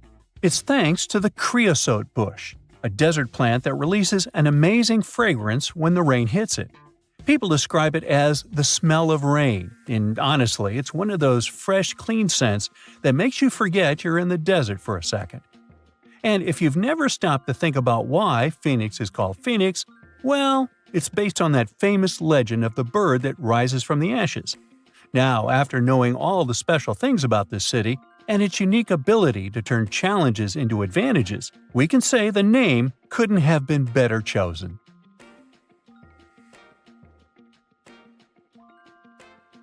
That's it for today. So hey, if you pacified your curiosity, then give the video a like and share it with your friends. Or if you want more, just click on these videos and stay on the bright side. Summers in the Middle East get so hot that they change the landscape dramatically and make entire cities resurface from the past. That's what happened in 2018 when the city, built by a mysterious empire on the Tigris River, was finally released from its water trap. Archaeologists rushed to the location as they didn't want to miss a rare chance to excavate the site and learn more about the history of the place. They believe they've found the Bronze Age city Zakiku, founded over 3,000 years ago and fully submerged in the 1980s when a dam was built in its place. It used to be a busy hub for the Mitanni Empire for caravans on the popular trade route. It had water, which is a rarity in the area, and it was a guarantee for success. We know very little about the once powerful empire, as scientists haven't found any written chronicles in the excavated sites. That's why the archaeologists were thrilled to find an entire palace for the local ruler. Several years later, when the area became free from the water again, they found some fortifications to protect the city from foes. The highlight of their expedition was finding a huge public storehouse for trade goods and harvests, piles of wheat and barley, and imported metal and wood. Bread was the staple food for the locals, and they also loved big pots of vegetable soups and stews for lunch. Each household kept sheep, goats, cows, and pigs, so they had a steady source of milk and meat for special occasions. All the constructions found so far were built from bricks molded from mud. The walls that were underwater for over 40 years are so well preserved as if they went down yesterday.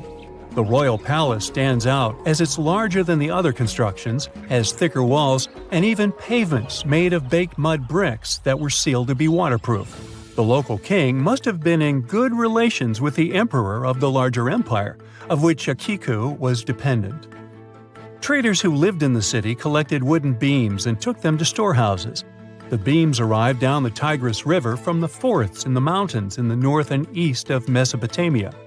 Merchants came here to sell their goods and then crossed the Tigris on their way to the borderlands. Zakiku was thriving as a center of commerce for about 6 centuries until it was hit by a massive earthquake in 1350. Archaeologists found 5 ceramic vessels holding over 100 clay tablets made close after the earthquake. It's almost a miracle that small tablets of unfired clay managed to survive underwater for decades. People who created those must have carved notes on clay while it was still wet. They wrote about anything, from newly stored harvests to notes for other kingdoms. Then they would let the message dry in the sun. Scribes even had to learn a different language so that everyone outside the city could read it. Scientists believe the tablets they found used to be part of a private archive. They hoped to decipher the notes to learn more about the history of Zakiku and the whole empire after the terrible earthquake. The damage to the buildings was so enormous that it was impossible to restore Zakiku to its former glory, and if there had been any survivors, they must have left the city.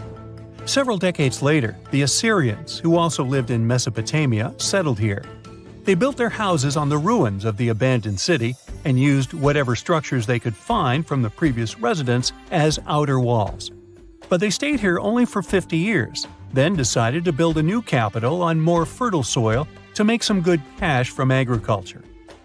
Archaeologists working in Zakiku had to halt excavations when the water levels went back up and covered the city. They sealed the ruins in tight-fitting plastic sheets and put stones and gravel on top. They hope it will help protect the priceless site from water erosion and prevent it from disappearing again. They realize how important water from the dam is for the region, but if it recedes again, they say they'll definitely continue the excavations. There was a bustling community in today's Taklamakan Desert in China around 1,600 years ago. It lived along the Naya River, which ran through the desert for miles and got its water from the melting snow in the mountains. After 3 years of work in the area, archaeologists and scientists managed to dig up 8 tombs in the desert. Thanks to the desert heat, the clothes and artifacts inside them were almost as good as new. The people who wore those must have lived in the ancient city of Naya. Naya used to be part of a prosperous kingdom at the heart of the Silk Road trading route and had a population of over 3,000 people. Then, desert sands went rogue and swallowed the city whole. Archaeologists only found the ruins of Nija in the early 20th century. Scientists from different countries have tried to solve its mysteries. It looks like the tombs discovered at the end of the 20th century belonged to the wealthy. There were some expensive items inside: a quiver and bow, metal arrowheads, gold earrings, and a glass bead necklace, a lacquer box with a comb, makeup, and a sewing kit in one of the tombs. There was also some silk of top quality, and even the bright colors like green and yellow haven't faded on it. The fabric also had Chinese characters with quotes from historical books, which helped scientists identify the period in which it was made. Archaeologists later found a large dwelling site and the clearing of 3 ruined buildings. It will probably take many more years to understand why the city had fallen and what happened to its people. Saudi and French archaeologists teamed up near Riyadh, the Saudi Arabian capital, and stumbled upon an ancient settlement dating back 8,000 years. The scientists used all sorts of cool tech, like laser scanning, drones, and aerial photography, to unearth this Neolithic-era gem. They found the settlement in a local archaeological hotspot. Among the treasures they uncovered were a stone temple, remnants of an altar, and over 2,000 graves. All these finds tell us about ancient practices and rituals. The team also found the foundations of 4 massive buildings, corner towers, and open-air courtyards, all with underground reservoirs to store water for agricultural use. There was also a smart irrigation system with canals and cisterns, which let the city thrive in one of the driest deserts in the world. Rock drawings etched into the nearby mountain depicted the daily life of the locals. The excavations have been going on in the area for over 40 years, and scientists still keep finding new artifacts to answer more of their questions.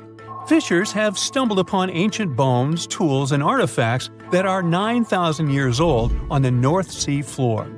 British and Dutch archaeologists and paleontologists rushed to see the finds as they were hoping it could be evidence of the submerged Doggerland. And they weren't disappointed. There were even perfect sets of footprints left by Mesolithic people who lived here. 12,000 years ago, during the last major ice age, the British Isles weren't islands at all. There was a landmass made of many hills, marshlands, and dense forests that connected them to the European continent. That landmass was Doggerland, where a prehistoric hunter-gatherer society lived and thrived. But then, the sea level started going up at the speed of 3 to 6 feet a century as glaciers were slowly but surely melting. The locals had to move to areas that today belong to England and the Netherlands. Experts decided to learn more about the history of Doggerland, using data from oil companies working in the North Sea. So far, they've created digital models of what the area of 18,000 square miles might have looked like before it vanished beneath the waves. They still need to analyze samples of ancient insects and plants and the DNA of animals to get a full picture. That's it for today. So hey, if you pacified your curiosity, then give the video a like and share it with your friends. Or if you want more, just click on these videos and stay on the bright side. Have you heard of Göbekli Tepe? It's an ancient site in Turkey that literally made historians rewrite history books. Over 11,000 years ago, a group of prehistoric humans crafted an enigmatic masterpiece that's even older than Stonehenge.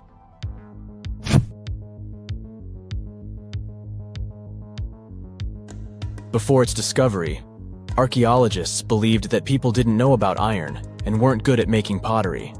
They were sure that settled life only emerged with the need for agriculture. But Göbekli Tepe changed this belief.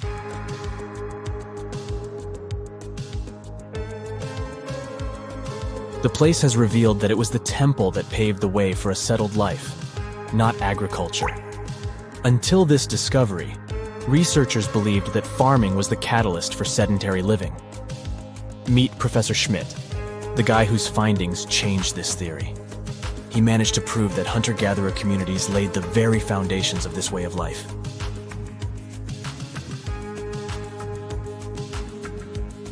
Back in the 1960s, other archaeologists visited the area, but they totally missed the mark. While surveying the region, they stumbled upon a hill with scattered limestone slabs and concluded it was just an old burial ground from medieval times. Little did they know that there was so much more to uncover.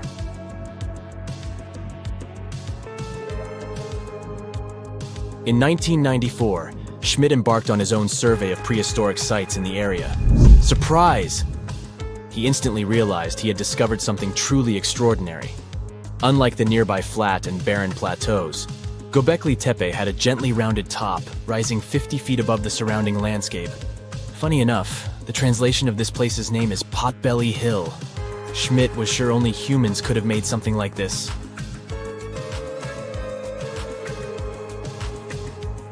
Those broken limestone pieces that were mistaken for gravestones turned out to be way more exciting. It was like stumbling upon a hidden treasure. The pieces took on a whole new meaning, and Schmidt with his team was about to dive into the secrets waiting beneath the surface.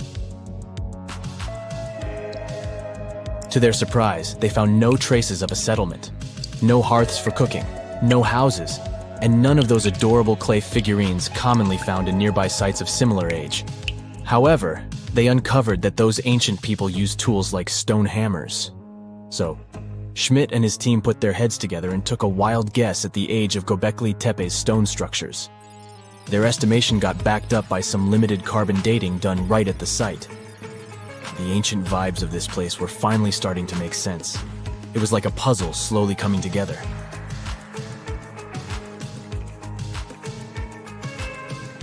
You may think that back then, people didn't have special tools to create something as cool as Göbekli Tepe. Not true. Turns out, these prehistoric folks used flint tools instead of fancy metal chisels. They were also skilled at chipping away softer limestone and crafting pillars right on the spot.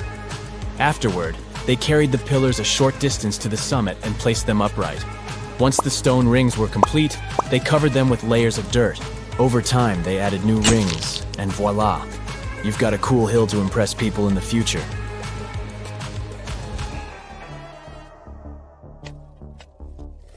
During their first year of excavation, the team went through 15,000 pieces of animal bones from wild creatures.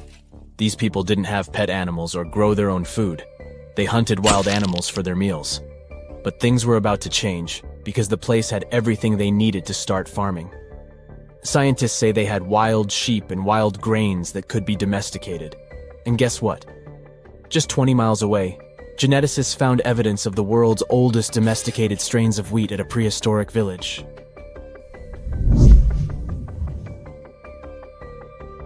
These amazing findings have completely changed how we view civilization. In the past, experts believed that people needed to learn how to farm and settle in one place before they could build temples and develop complex societies. But guess what? Schmidt's research flips that idea on its head. He claims that the incredible effort put into constructing these astonishing structures actually set the stage for the development of advanced societies. It means that societal and cultural changes happened before agriculture. Schmidt has this fascinating hypothesis about Göbekli Tepe. He thinks it could have been a special burial site where people left their loved ones. And here's the twist. The burial site was adorned with fancy statues and symbols representing deities from the spiritual realm.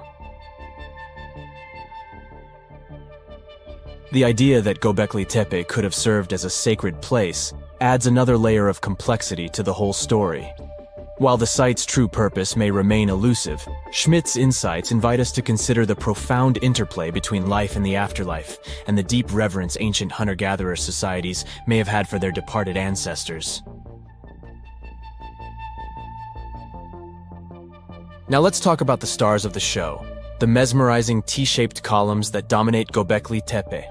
These mysterious structures range from 10 to 20 feet tall and most likely represent stylized human figures.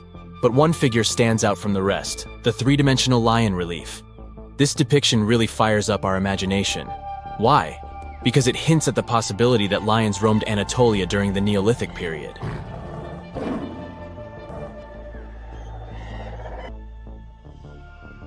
These standing stones are arranged in circles and placed in rectangular pits. Each circle has a similar setup. Two big T-shaped pillars in the center, surrounded by slightly smaller ones facing inward. Talk about a stylish arrangement. These towering pillars reach a whopping 16 feet and weigh between 7 and 10 tons. Some pillars are plain and simple, while others are like works of art with intricate carvings. Foxes, scorpions, and vultures come to life, crawling and twisting on the pillars' sides. But it's not just animals depicted on these stones. Some pillars have abstract shapes representing humans, and even small carvings of clothing items. Some of them even have belts. Now, there's one pillar that stands out from the rest like a rock star.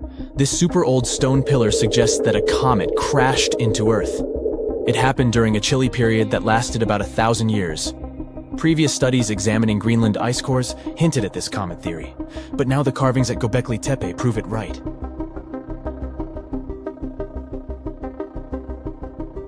The carvings on the pillars are like a historical comic strip. They even show a headless human figure. Researchers fed the images into a computer and discovered their connections to constellations, indicating that this temple might have been an ancient observatory. It's like our ancestors were trying to document this cataclysmic event in their own unique way. Archaeologists have been excavating and researching Göbekli Tepe since the mid-1990s, peeling back layers of history and providing us with a deeper understanding of the intricate relationship between various elements. They have no plans to stop the whole process for another 150 years. Who knows what else they'll find? You see, Göbekli Tepe has been labeled purely as a ritual site with no signs of domestic activities. We were led to believe that the absence of water meant it couldn't support semi-sedentary communities. But scientists believe it's time to shake things up and approach Göbekli Tepe with fresh eyes. It's time to question what we believed before and use new evidence and different ways of thinking. Like, there might have been a group of people living in the area who didn't stay in one place all the time. They moved around a bit but still had their own civilization, living in the area semi-sedentarily. Göbekli Tepe is not just home to a single temple, but an astounding collection of over 20 ancient structures. As archaeologists delve into the depths of this wonder, they are unraveling its unique layout, featuring two prominent focal points at the heart of each establishment, complemented by smaller structures and dividing walls. What's even crazier is that in this area, there are over 200 obelisks, which are narrow tapering monuments. That's it for today. So hey, if you pacified your curiosity, then give the video a like and share it with your friends. Or if you want more, just click on these videos and stay on the bright side. The desert welcomes you with challenging conditions of abandoned environments and extreme temperatures. Hey, some of us would prefer dessert, chocolate over sand and rocks. Oh well. Just like cactuses and camels, buildings have had to adapt to these conditions. Here are some examples of astonishing structures in deserts. These structures are called earthships. They're located in a New Mexico desert town. A large community of like-minded people lives in them. What's even more interesting is that the location of these buildings is registered as dumpsters. Maybe it's because all these structures are made out of old tires, bottles, and cans. Earthships operate using green building principles. About 40% of a typical earthship is built with natural or recycled materials. Imagine the walls made up of hundreds of used tires packed with dirt. Then there are layers of floor-to-ceiling passive solar windows. They gather the sunlight during winter and reflect it in the summer to keep the structures at a reasonable room temperature. You can see plants in corridors and glass bottles or aluminum cans stuffed inside walls. Certainly a distinct house in many ways. Mike Reynolds is an architect who noticed the alarming waste and consumption levels in the 1970s. He designed a fully sustainable home out of cans back then. Almost 40 years later, He becomes the one who brings together all the other Earth shippers. Reynolds drove a Mercedes, but it ran off of the vegetable oil he picked up at fast food restaurants in town. A standard 2-bedroom, 2-bathroom Earth ship costs about $250,000 in this town. Yet there are Earth ships like Dobson House that can cost as much as $1.5 million. If you do it yourself, with family and friends, you can eliminate the cost of labor, and it becomes relatively less expensive. Let's assume you're really going to build one. Where can it be? Well, anywhere. Earth ships currently fit in the cold, dry air of Canada, as well as the hot and humid climate of Haiti. This is the Mirage Mirror House. It's an installation set in the Southern California desert. Mirage opened in 2017 as part of a contemporary art exhibition. It's composed of mirrors. This minimalistic structure blends with the environment around it. The doors, windows, and openings have been removed to create an amazing experience. What you have in the landscape is reflected back to you. How's it made? With mirrored surfaces. At night, the distant lights refract from the mirrors. In the daytime, the sky is transformed into banks of clouds. There's no fixed scenery in this house. How about seeing a futuristic structure in the deep desert? Architects designed a concept home that pairs perfectly with Elon Musk's Cybertruck. The house has a post-apocalyptic theme. When I say post-apocalyptic, it's because I can't say it. Anyway, the house is designed to survive in a disaster scenario. The cyber house has steel gates, the windows are armored, and the exterior walls are made out of super strong material. Modern house is controlled by an autonomous geothermal heat pump. To put it in less sci-fi terms, you can keep the internal temperature steady. This sleek house has an entrance that can fit the Cybertruck. After all, it's inspired by it in the first place. Plus, the Cybertruck can be lifted to the second floor to be more secure. This is King Abdullah Petroleum Studies and Research Center in Saudi Arabia. Basically, it's a laboratory in a desert. It was designed to demand minimum energy. The architecture has patterns on the walls and ceilings, giving reference to the local tradition of geometric form. The next stop is Swartberg House in South Africa. This one is located near the Swartberg Mountains, but don't get too excited. It's on the edge of the Great Karoo Desert. It's a 4-bedroom apartment. It has a special temperature regulating system. The system works like a shield from the heat in the summer and as a sun trap in the winter. You're looking at the Grand Mosque of Djenné in Mali. This mosque is 52 feet tall. This is impressive because it's made of only sticks and a special mix of mud and other natural elements found in the desert. Petra is an ancient city hidden in the Jordan Desert. The structures are carved directly into red, white, and pink-colored sandstone cliff faces. It's located among the canyons and mountains near the desert. The place was a trade center many years ago. You might already see pictures of the impressive facade of the treasury. This structure still holds many mysteries in it. For starters, scientists can't explain how the Nabateans managed to create such a structure thousands of years ago. Did you know that there's another mysterious place in the middle of the desert that has a similar structure to Petra? Median Saleh was like a second capital of the Nabatean kingdom. Yet another secret they left for us to decipher. It has over 100 decorated tombs and more than 1,000 non-monumental graves. Plus, inscriptions and cave drawings are also here, again surrounded by sandstone. This wooden shack was a post office once. The structure is in the Tengger Desert of Mongolia. It's surrounded by nothing. Sand is the only thing that accompanies the lonely structure. The building is only 23 square inches. As you can guess, it didn't get too many visitors. It was abandoned for over 35 years. Its fate changed one day when a woman discovered the building. Mrs. Zhang and her friend came up with an idea. They were going to reach businesses and people who wanted to send letters and postcards from the world's loneliest post office without actually visiting the place. It worked. The post office rarely gets visitors in place, but it's busy online.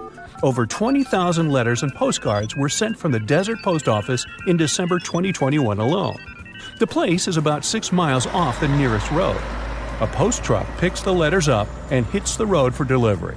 Eventually, they are shipped all over the world. A second destination in Saudi Arabia is King Abdulaziz Center for World Culture. The building has an interesting design. It took nearly a decade to build this complex structure.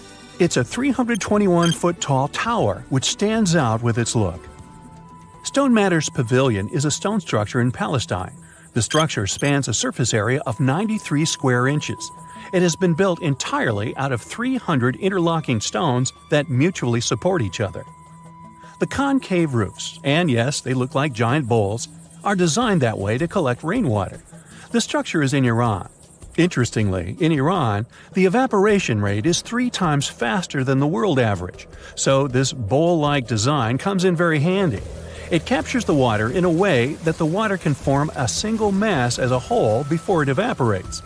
The outer shell of the roof system collects rainwater, but it also works as an additional shading. It makes air move freely, designed like a cooling mechanism for both roofs. Eco Lodge in Egypt is the next stop. The project is built in a place that overlooks the desert and is constructed using locally available materials like sun-fired bricks and palm wood. The building is an example of traditional architecture. There's a water basin that lets in the air to keep the interior cool. A worthy mention is the CID Interpretation Center in Chile. Chile's Atacama Desert is among the top tourist destinations in the country. To help the tourists, architects designed a visitors center as part of the infrastructure for the wind farm. Here, the cold winter months don't freeze people because the large windows make the most of solar heating. What's even more interesting is that the building is designed to go completely dark at night. Imagine you somehow bumped into the building by accident. Black Desert House is a building respecting the stars. At night, this house goes completely dark. It dissolves into the night, so the stars can appear more prominent. Now, any mysterious desert buildings you know that aren't on this list?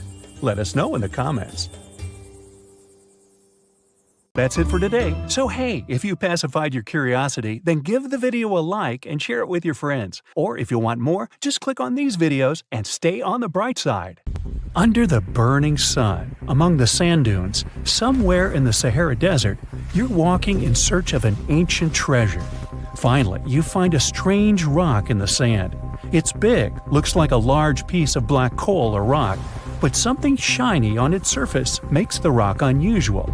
This unique find is the oldest thing that has ever been discovered on our planet. This rock was born long before Earth appeared in outer space. The unusual meteorite was found in 2020 in a remote area of the Sahara Desert. Scientists have analyzed the isotopes of magnesium and aluminum on the stone's surface and found that its age is about 4.5 billion years. At the moment, this is the oldest sample of magma from space in history. It belongs to a small protoplanet that didn't have time to form completely. It happened a very long time ago when our solar system was forming. Many huge asteroids were floating in space. Some of them were formed into huge celestial bodies, which later became planets.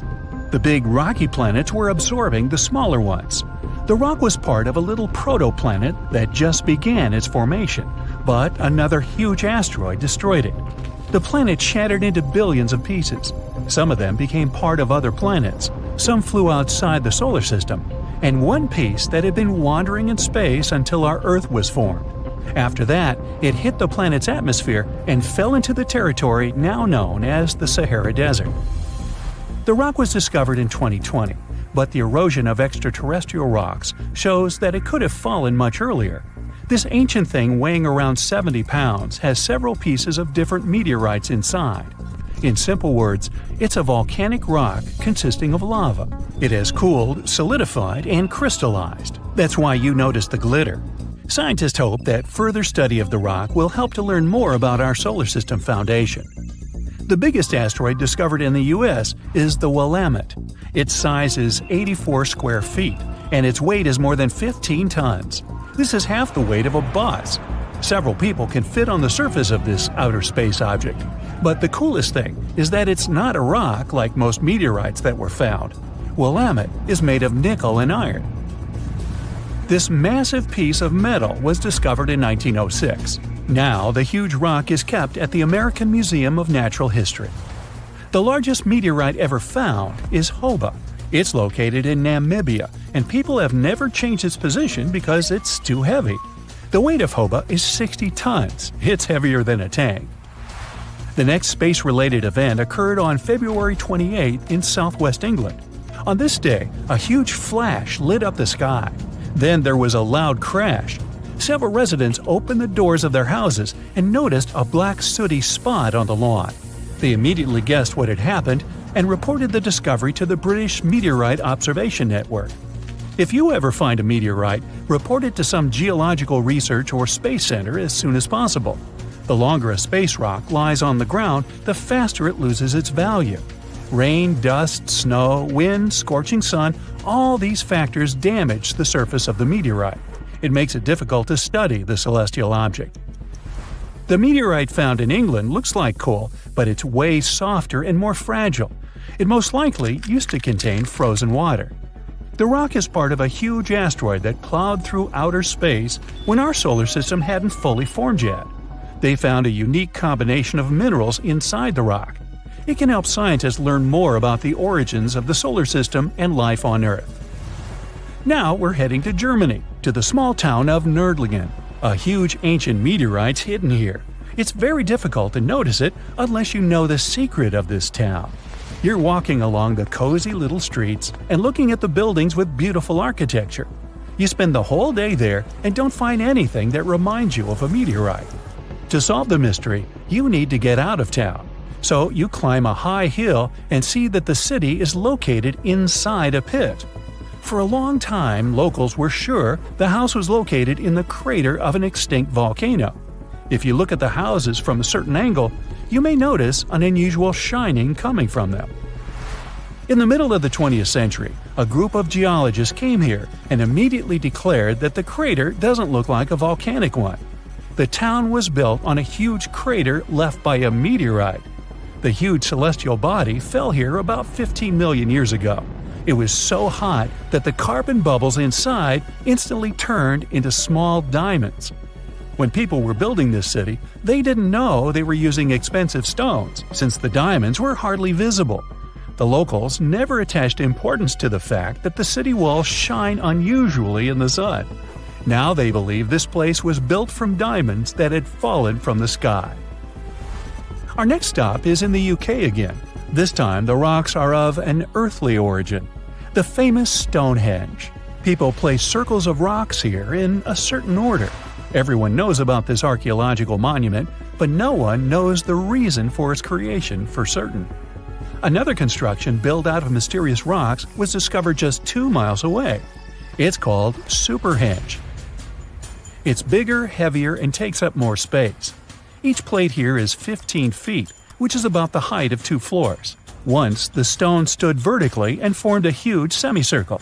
But someone pushed the stones over about 4,500 years ago. It was a college prank. No, not really. That's why they couldn't be detected for a long time. Scientists still can't solve the mystery of Superhenge, but they believe the standing vertical stones were part of some huge monument. Some other amazing rocks are located in the south of Costa Rica. There are big ones, the size of a human, and there are smaller ones, the size of bowling balls. And they all have a perfectly round shape. These giant rocky spheres were created by people. It must have taken years of polishing using stone tools to get the perfect round shape. These balls are incredibly heavy, but can easily roll like a basketball. All the rocks are of a different age. Some of them were created about 2,500 years ago. Most of them are made of molten volcanic magma. Until now, scientists don't know for what purpose these stones were used. They were found in different parts of Costa Rica, near big cities. It's possible that ancient civilizations installed them specifically to show the greatness of local kings.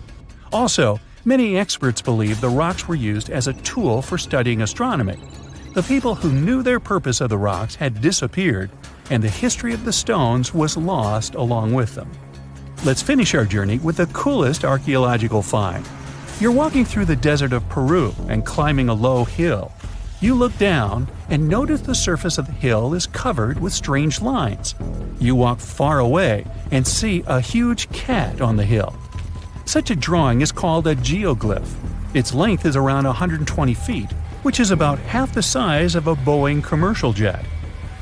Archaeologists discovered the giant cat in 2020 and found out that it had been created somewhere between 200 and 100 BCE.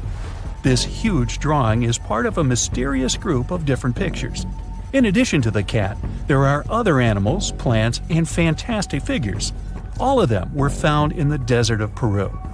The kitten was found by chance. Archaeologists didn't see it at first because natural erosion on the hillside had almost erased the silhouette. That's it for today. So hey, if you pacified your curiosity, then give the video a like and share it with your friends. Or if you want more, just click on these videos and stay on the bright side. So the Sahara Desert is so big that it covers 8% of the world's territory. It's bigger than the USA or China. Surprisingly, the Sahara is not the largest desert in the world. It is the third largest, behind Antarctica and the Arctic. But it is definitely the hottest one. Temperatures there reach 136 degrees Fahrenheit. This place has some of the most incredible sand dunes you've ever seen, towering up to 1,476 feet. But here's the kicker. There's a real risk that these dunes might continue to spread until they cover the entire world. Surprisingly, the influence of the Sahara Desert extends far beyond its borders. Its dust, carried by powerful winds, makes its way to the UK and across the European continent, particularly in winter. This dust, settling on the ground where it rains, is a familiar sight to those in the UK, often leaving a red residue on cars. This connection between the Sahara, England, and Europe serves as a stark reminder of the global reach of environmental phenomena. You might think this is not a big deal, but it could turn Europe into a desert, leaving its soil infertile and Europeans with no food. Soil is a fundamental aspect of human existence, just as crucial as clean water and air. Without it, we're left with nothing but a bleak and barren landscape. The Sahara Desert has already made its jump across the Mediterranean Sea, which is concerning and could change the landscape forever. 1/5 of Spain has already turned into a desert. The next victim is Italy, which also faces the problem of desertification. In fact, almost all European countries have the same issue. According to an expert, the land that has not changed for nearly 2,000 years will become mostly rock, and people living on this land will be gone. 60% of the soil in Moldova is gone, and the problem has expanded beyond the Black Sea. It has reached China and Mongolia, thousands of miles away from the Sahara Desert. All of this causes losses of $4 billion a year. The threat is so significant that even the UN has gathered the necessary resources to solve the problem as soon as possible. Italy is sending help to Africa to stop the Sahara Desert from expanding. If this process does not stop in the next 10 years, millions will be forced to leave their homes. The Sahara Desert is growing for approximately 30 miles per decade. You do the math and see how long it will take to cover Europe. Since 1920, the Sahara has expanded by around 10%. But not all hope is lost because more than 172 countries have joined to put a stop to the desertification of the world. The World Food Program is a project that aims to help bring back green land that was once present in the Sahara. When they told people who called the Sahara home what they were about to do, the latter basically laughed in their faces and said it was impossible. But when you have a specific goal in mind, the impossible becomes possible. If we traveled back around 5,000 years into the past, we would see a beautiful forest with lush green trees and grass. Africa's climate has been changing for 21,000 years, from fantastic greenery to uninhabitable deserts. This has to do with Earth's rotation and the monsoons that bring water to this dry continent. But with the help of scientists and some clever tricks, we can bring the greenery back and stop the Sahara in its tracks. The Senegal River serves as a border between the Sahara Desert, Senegal City, and Mauritania. When you look at this area from space, you'll see how the desert is expanding to Senegal because the vegetation along the riverbank is almost non-existent. Forests can serve as a barrier, stopping the sand from getting blown away and the desert from expanding. An effort to create a great green wall is being made, and how they do it is actually quite impressive. Nothing has been growing in the currently restored area for more than 40 years, making locals find other places to call home. People were thrilled when they saw that the land could be restored. They're very committed and learn to work with the soil and grow food. At the same moment, more than 30,000 hectares have been restored and transformed into lush greenery. The Sahel region is the starting point of desertification, and it is crucial to establish a green wall in that area first. To make this wall is not rocket science, since it only takes a few simple steps. The ground there is baked by the sun and as hard as a block of concrete. If you've ever poured water on concrete, you know that it just flows away. It doesn't stay in one place. So they had to create water-retaining half-moons that would hold the water and make it available to plants. When you learn about how these half-moons work, you might say, how did they not think of that sooner? Actually, this technique is ancient, and it was once implemented in Sahel, but it was lost over time. When the rain falls, the water is collected into the half-moons that are positioned a bit lower than the ground below contour lines. There is also a kind of bank at the end of the shape that prevents water from overflowing. And in the middle, there are plants that are happy because they have plenty of water to thrive. Also, it's essential to grow native plants that are kind of used to harsh conditions, like sorghum and millet. These plants have been surviving there for thousands of years and produce a good amount of biomass, which means the land can be rehabilitated faster and people will have food sooner. The water that will enter the half-moons won't be lost. It will penetrate the ground and top off underground waters. This will ensure the ground that H2O will never run out and that future generations will have usable aqua. This brilliant planting technique is not limited to half-moons. People also create lines and plant various vegetables, such as tomatoes. Next, there are places only for trees, like lemons or oranges. After a long hot day, nothing is better than a freshly made cold lemonade. The trees will also protect the soil, and with some luck, there will be a new forest in the Sahara Desert. The goal is to copy the forest dynamic. Start with small plants and gradually expand to bigger plants that are more useful than the tiny ones. They are aiming to plant more than 10,000 trees. Right now, many people are leaving the Sahara after the rainy season, going to cities or leaving Africa altogether. At this time of year, villages are like ghost towns. Only animals can be found there. Most people are gone. I mean, who would blame them? Nobody wants to live in the sand where nothing grows. Luckily, with all this new, old technology being developed, many people are slowly but surely returning to their land and starting to work in agriculture. The best thing is that there are no brutal winters, so plants grow 12 months a year, and people can always have food. People are becoming more social because now everybody stays in their villages and doesn't travel much. If this project works out, Africa will be saved, and the world won't turn into a giant desert. That's it for today. So hey, if you pacified your curiosity, then give the video a like and share it with your friends. Or if you want more, just click on these videos and stay on the bright side. When you think of an epic desert scene with blazing sun, endless dunes, and those magical little oases, you probably picture the legendary Sahara, right? But what if I tell you that 11,000 years ago, this vast expanse of hot sand looked totally different than it does today?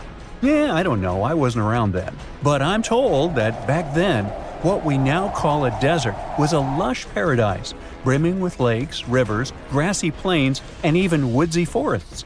So, where did all this water go? There are many stories about the distant past of our planet when deserts were covered with jungles and forests. And then something happened, like changing climates or colossal earthquakes, and it all turned green lands into dunes. But how about a theory that Sahara became a desert because of humans and goats? The Sahara has seen its fair share of wet and dry drama throughout the ages, mostly thanks to little shifts in Earth's orbital tilt, causing variations in how much solar radiation hits the atmosphere. There were even times called the African humid periods, when the rain would pour in and transform the dry landscape into a bright green haven. But between 8,000 and 4,500 years ago, something really funky happened to this region. Certain areas went from humid to dry, way too fast to explain it by just orbital changes. In the blink of an eye, the lush Sahara turned into the Sahara we know today. Now, if you ask scientists why it happened, they will tell you, oh, it's just poor parameterization of the data. Bet you didn't get it, did you? What? Well, right, let me translate it from scientific to common human. It means they really don't know the answer themselves, and they got a bunch of missing puzzle pieces. But as scientists sifted through ancient dirt and pollen samples, they spotted a quirky trend. Wherever there were pastoralists, also known as humans with their domesticated animals, the plant life seemed to shift. It was as if every time humans and their furry friends meandered through the greenery, they turned it into scrub and desert right behind them. Oops. Yep, chances are that by overgrazing, humans were sapping moisture out of the atmosphere, since plants give off moisture, which helps make clouds and making things even sunnier, leading to a quicker end of the humid vibes. Plus, our ancestors may have been getting a little too cozy with fire for land management, further speeding up the desert takeover. Anyway, scientists are sure that this lush Sahara would have turned back into desert eventually, even if humans hadn't shown up, thanks to Earth's natural rhythms. So there's no need to pin this abrupt change solely on humans. It could simply be about nature getting feedback from vegetation and dust cycles.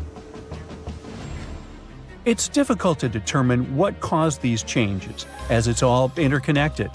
During the last humid period, the Sahara was filled with hunter-gatherers. As things got a little drier, they started herding animals for food. The weather pushed people to herd cattle. It's also possible that grazing sped up the landscape degradation. So, which came first, the chicken or the egg? Or in this case, the human or the cow? It's tough to tell with the evidence we have now. Now today, it's safe to say that water is no longer that big of a problem in the Sahara, even though it's a huge desert and the times of lush forests there are long gone. But technology's got us covered. For example, the Nubian Sandstone Aquifer System, the biggest underground water stash on the planet. It's nestled beneath the Sahara Desert's eastern edge and stretches across 4 northeastern African countries – Sudan, Chad, Libya, and Egypt, covering a whopping 770,000 square miles and holding around 36,000 square miles of groundwater. Just look at the pipes transported when it was being built. It's the world's largest irrigation project. No wonder it's feasible to thrive in the Sahara today. But imagine thriving in the Sahara Desert with just one water source. Sounds like a tough gig, right? But the ancient Garamantes did just that, surviving and even thriving for nearly 1,000 years without monsoons or rivers flowing to their desert paradise.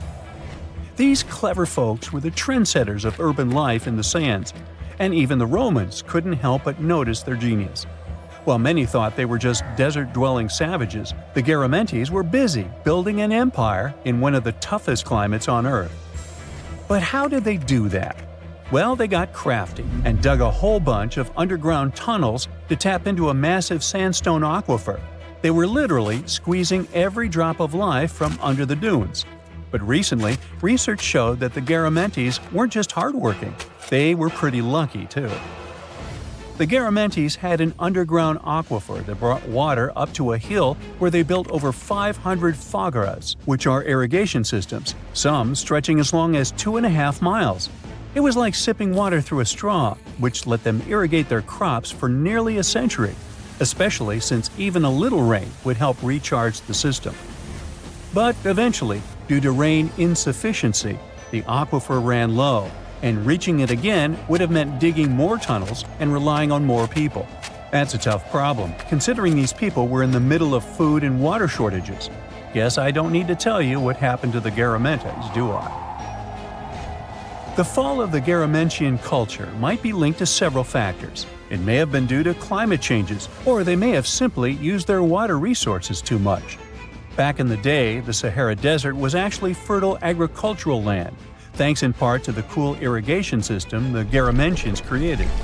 But since fossil water isn't something you can replenish over time, the groundwater levels drop pretty low.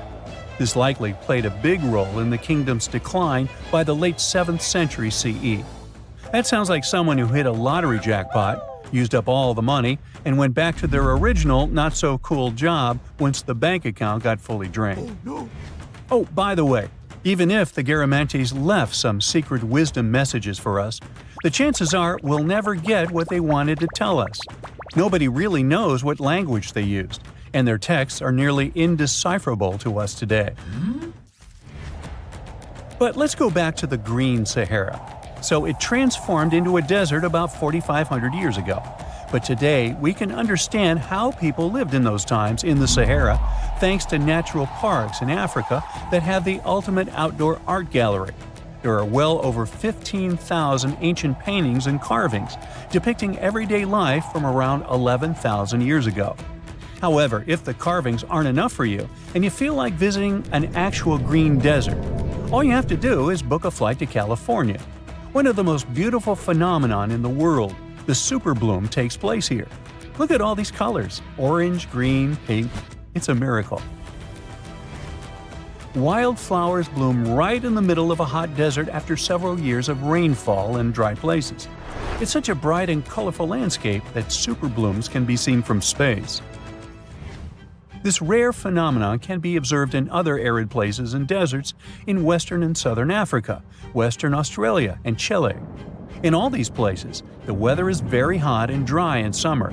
Mild humid air comes in winter, and this is the ideal environment for mass flowering. Flower seeds that lie in desert sands can wait for decades before starting to produce flowers. When the hot sun destroys all the weeds and grass, and the rainfall becomes enough to moisten the soil, the seeds are kind of like, well, okay, now it's our turn to play a big game. And then hundreds of thousands of tourists come to take photos and post these beautiful pictures on social media. And this, unfortunately, is one of the main dangers for flowers. Therefore, if you find yourself in a place like this, don't pick the flowers and don't trample on them. Stay on the path, don't litter. Take only pictures and leave only footprints. You get it? Good. That's it for today. So hey, if you pacified your curiosity, then give the video a like and share it with your friends. Or if you want more, just click on these videos and stay on the bright side. You plan to spend your summer vacation in Africa. The final destination is the Sahara Desert. It's located in northern Africa, stretching from the Atlantic Ocean to the Red Sea. You're excited to ride camels and learn about the region's rich cultures. You hop on an extensively long flight, and finally, you are here. You find yourself in the world's biggest hot desert. Can you believe it's 3 million square miles? You're ready for your first adventure after drinking liters of ice-cold water. The guide gives you a choice. You can spend 2 weeks visiting a collection of oases, or you can help them solve an ongoing local mystery. Deep into the desert, near this Algerian town, lies a mystery begging to be solved. A collection of huge, spotted circles in the sand. There are dozens of them, stretching for miles in a straight line. The circles were first identified via Google Earth images several years ago. People have debated them for years, but no one seems to know the answer. The strange thing is that they are so many miles away from any towns, roads, or human activity. The quickest way to discover the truth behind the circles is asking questions. You grab your notebook and set out to talk to locals. Everyone is helpful in this scenario: geographers, anthropologists, elders, and historians. The first person you talk to is a map expert. You need to understand if those circles were authentic or a satellite glitch. You end up interviewing the people who take Google Earth satellite pictures. The circles are really there. They appear in multiple pictures from many years. Then, let's understand why they are there in the first place. After 2 days of interviews, you have your first lead. The circles could be the result of oil activity. Experts explained why this would make sense. Algeria is a rich area for natural resources, so this would be a sensible guess. Usually, to find out if there is anything worth extracting, companies would undertake seismic surveys. Seismic surveys are a way of analyzing the Earth's surface by sending shock waves into the ground. Depending on how these waves bounce back, you'll know what is located there. A special vehicle could have marked the soil that way. So, did we unravel the mystery? Not quite so. As you know, the Sahara Desert is one of the driest areas on the planet. The average high temperatures in summer are over 104 degrees Fahrenheit. To survive there, people need to find ways of accessing water. So, these circles could be a kind of ruin or leftovers from ancient water wells. Again, I'd say this is a sensible guess. Ready for some fact-checking? Some anthropologists agree that these circles could be ancient fogueras. Foguera is the name of a 2,500-year-old style of irrigation system, usually found in northern Africa. It is also known as a qanat in other places in northern Africa. Locals would dig a deep well at an elevated point, deep enough to tap into underground water. They would then dig parallel shafts at regular distances. Then, they would dig an underground channel that connected the city to the well. Solely with the help of gravity, water would run from the well to the city. This traditional technology provided water for crops, livestock, and humans. Now, let's say these wells made human-made oases possible. Even the closest municipality name was an indication that this could be true. The name Fogueret Essaouira is actually named after Foguerets, these ancient wells.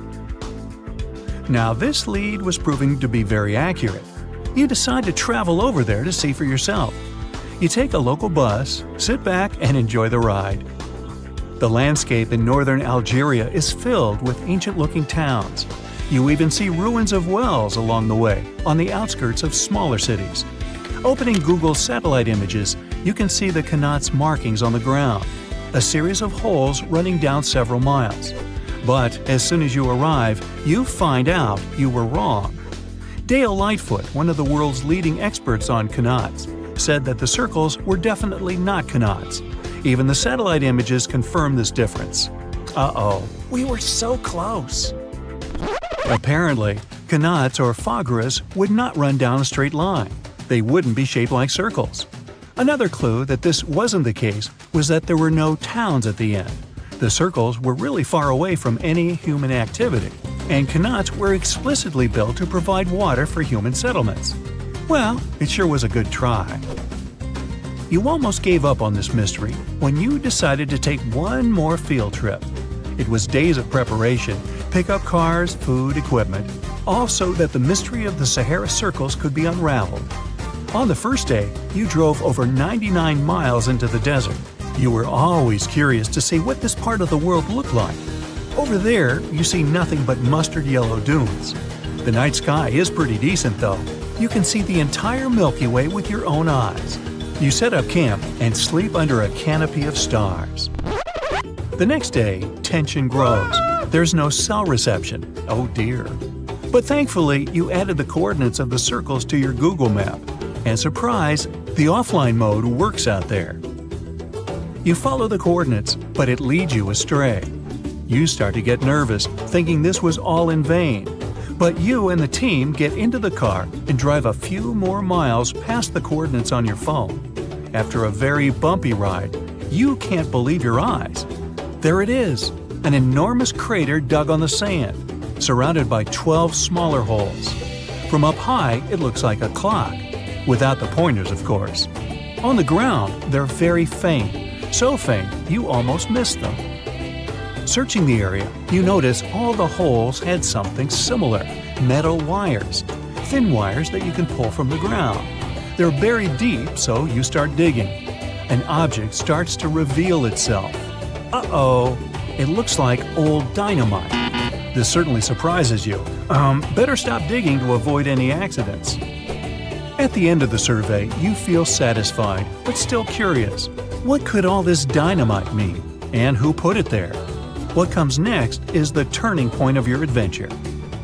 Walking back to the car, you see something shining on the ground. You approach the item with curiosity. It's round and rusty and looks like a sardine can. What's that doing here? Could this give you more clues about the circle's mystery? Just in case, you pick it up and put it in the car.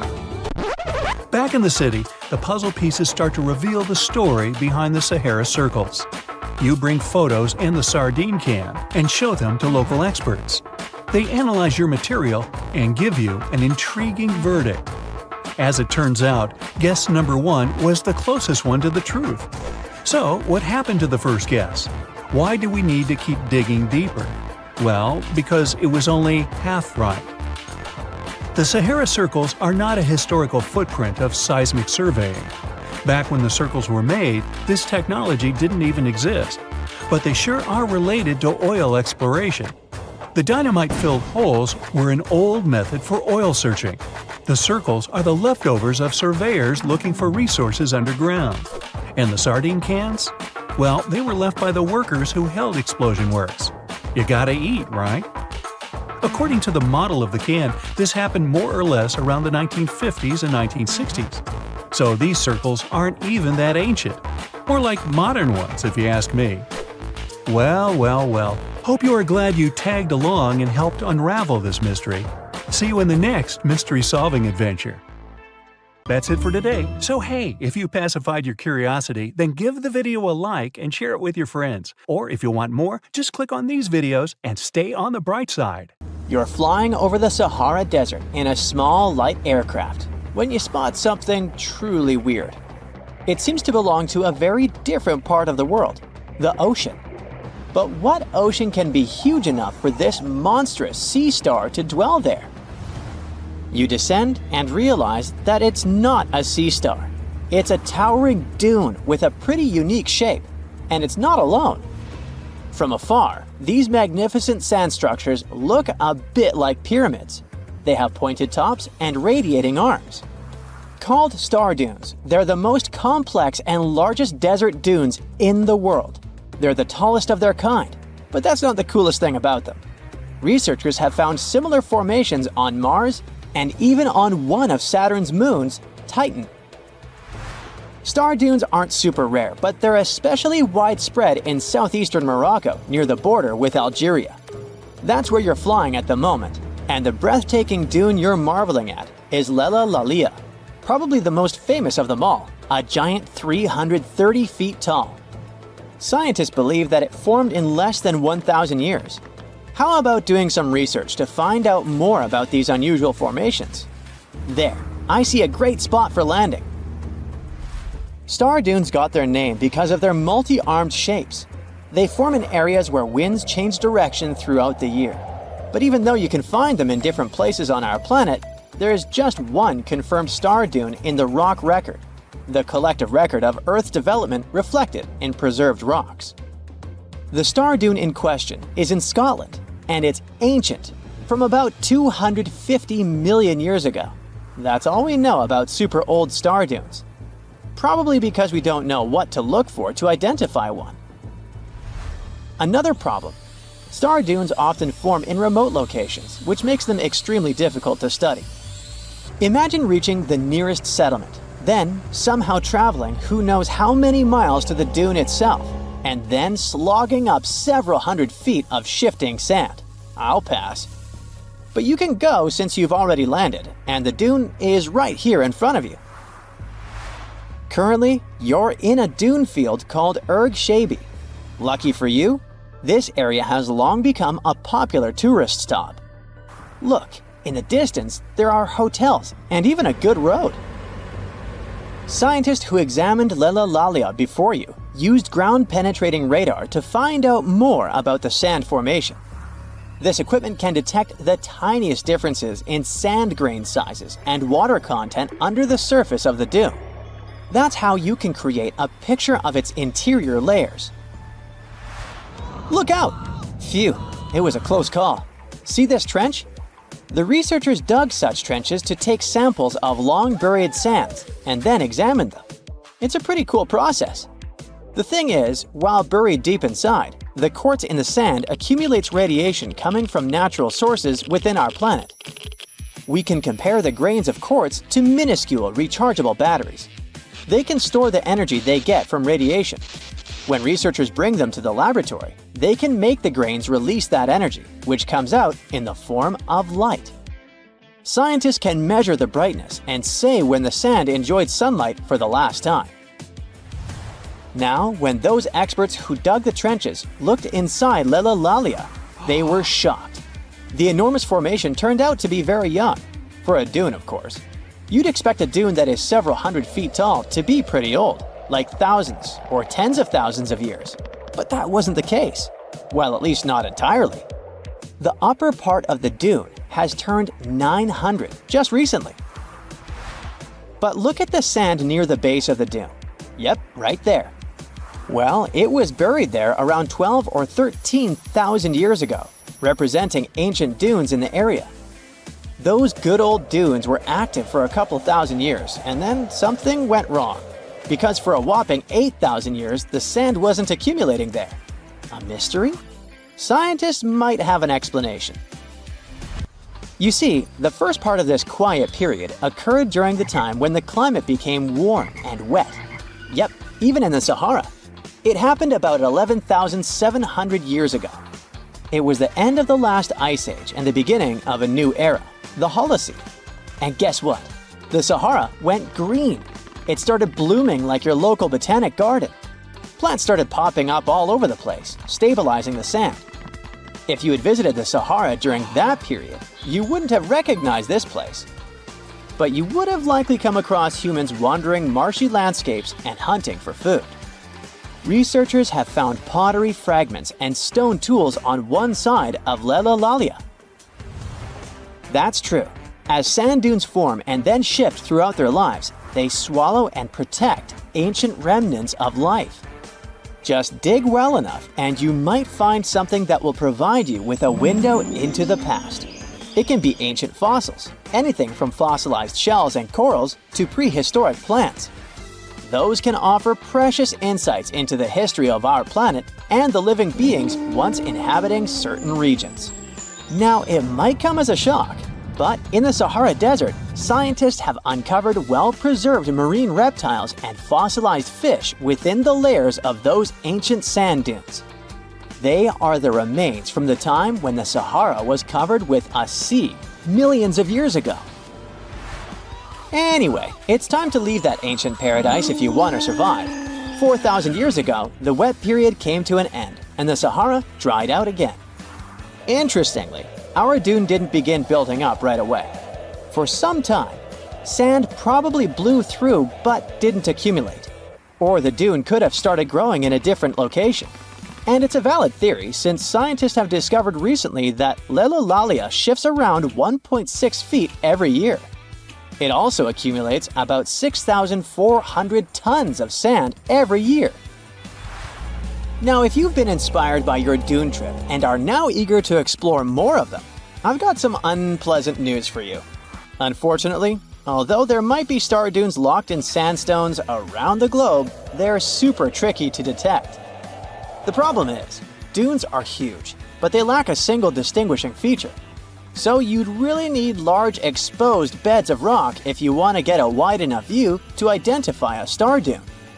On the bright side, there surely are places where it might be possible to do such research, but you should be ready to know that it might be just a set of various features that look like other dunes. But if you combine them, you'll say, it's likely to be a star dune.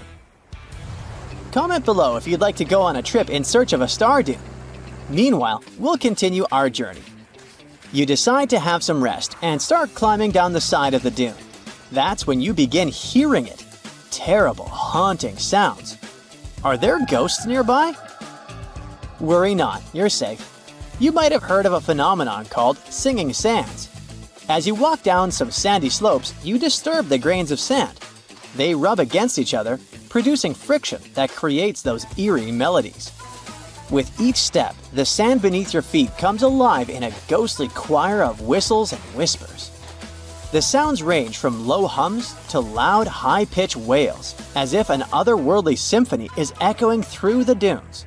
But of course, scientists have their own very practical explanation, attributing this phenomenon to the right atmospheric conditions combined with the unique size, shape, and moisture content of the grains. Now you've almost made it all the way to the bottom of the dune, but beware of slip faces. When a sand dune reaches a certain steepness, it develops a slope. That's the very slip face I was talking about. This slope is usually on the leeward side of the dune and sheltered from the prevailing wind. Sand grains start accumulating on the windward side, slowly creeping along the dune's gentle slope. At one point, they reach the top. Gravity takes over and they start sliding down, triggering a cascading effect. It looks like a miniature sand avalanche, and I wouldn't want to end up in its way. That's it for today. So hey, if you pacified your curiosity, then give the video a like and share it with your friends. Or if you want more, just click on these videos and stay on the bright side. You find yourself in Africa, land of unique wildlife, home to a great variety of cultures and languages, and, first and foremost, host to the world's largest hot desert, the Sahara. It's daytime, and you are thirsty for some water and shade. You've been walking for days, trying to find one of those precious-looking oases. You feel you're near, but the horizon just keeps stretching and stretching. Your mind is tired, and your body is feeling all the heat. It's like you've eaten a full plate of hot pepper and then some more, judging by how much you're sweating. And when I say hot, think 100 degrees Fahrenheit hot, on average. No wonder this is happening. After all, you find yourself in the world's biggest hot desert. Now, I say hot desert since the biggest deserted landscapes are actually the cold ones, located in Antarctica and the Arctic. I see Antarctica's frozen desert is more or less the size of 1 million LAXs. Yep, the Los Angeles International Airport. The Arctic desert is just a bit smaller than that. Now, in case you don't know, the Sahara Desert is located in northern Africa, stretching from the Atlantic Ocean all the way over to the Red Sea. It occupies an area large enough to place approximately 100,000 Disney World theme parks side by side. According to scientists, its boundaries are expanding. Deserts usually form in the subtropics because of what's called Hadley circulation. The air rises at the equator and descends into the subtropics. This circulation of air has a drying effect, which helps the formation of desert landscapes. Since the 1920s, the Sahara is considered to have expanded by over 10%. How is this happening? Well, let's start from the beginning. You probably know the Sahara Desert as one of the most inhospitable places on Earth today. Just FYI, for a place to be considered a desert, it has to receive less than 4 inches of rain per year. Due to the very small precipitation index, deserts are usually dry and arid places. There is little humidity in the air, and daytime temperatures can go as high as 130 degrees Fahrenheit. Usually, there isn't that much animal and plant life because of the lack of water. But in the Sahara's case, it wasn't always like that. It may be difficult to imagine northern Africa without the tons of sand it has today. But about 20,000 years ago, the Sahara was actually one big oasis. Recent discoveries show clear evidence of what the scientists now call the Green Sahara. In the mid-1800s, a German explorer crossing the Sahara encountered some paintings and engravings that nomad artists had left behind. What he saw in those paintings looked nothing like his actual surroundings. Instead of an arid landscape with only camels and desert vegetation, the rock paintings depicted jungle animals like giraffes and hippos. There were even images of livestock and grazing animals such as cattle and sheep, something that seems impossible for modern-day Sahara. Artists usually draw what they see around them, so this finding really intrigued the German explorer. The drawings were so detailed that the artists must have had close contact with those animals. You can find this rock art spread out in the northern part of the African continent, from western Sahara to Saudi Arabia. Geologists soon took a keen interest in this and found the first clues to what this could mean. They have been able to confirm that, in fact, northern Africa was once much wetter.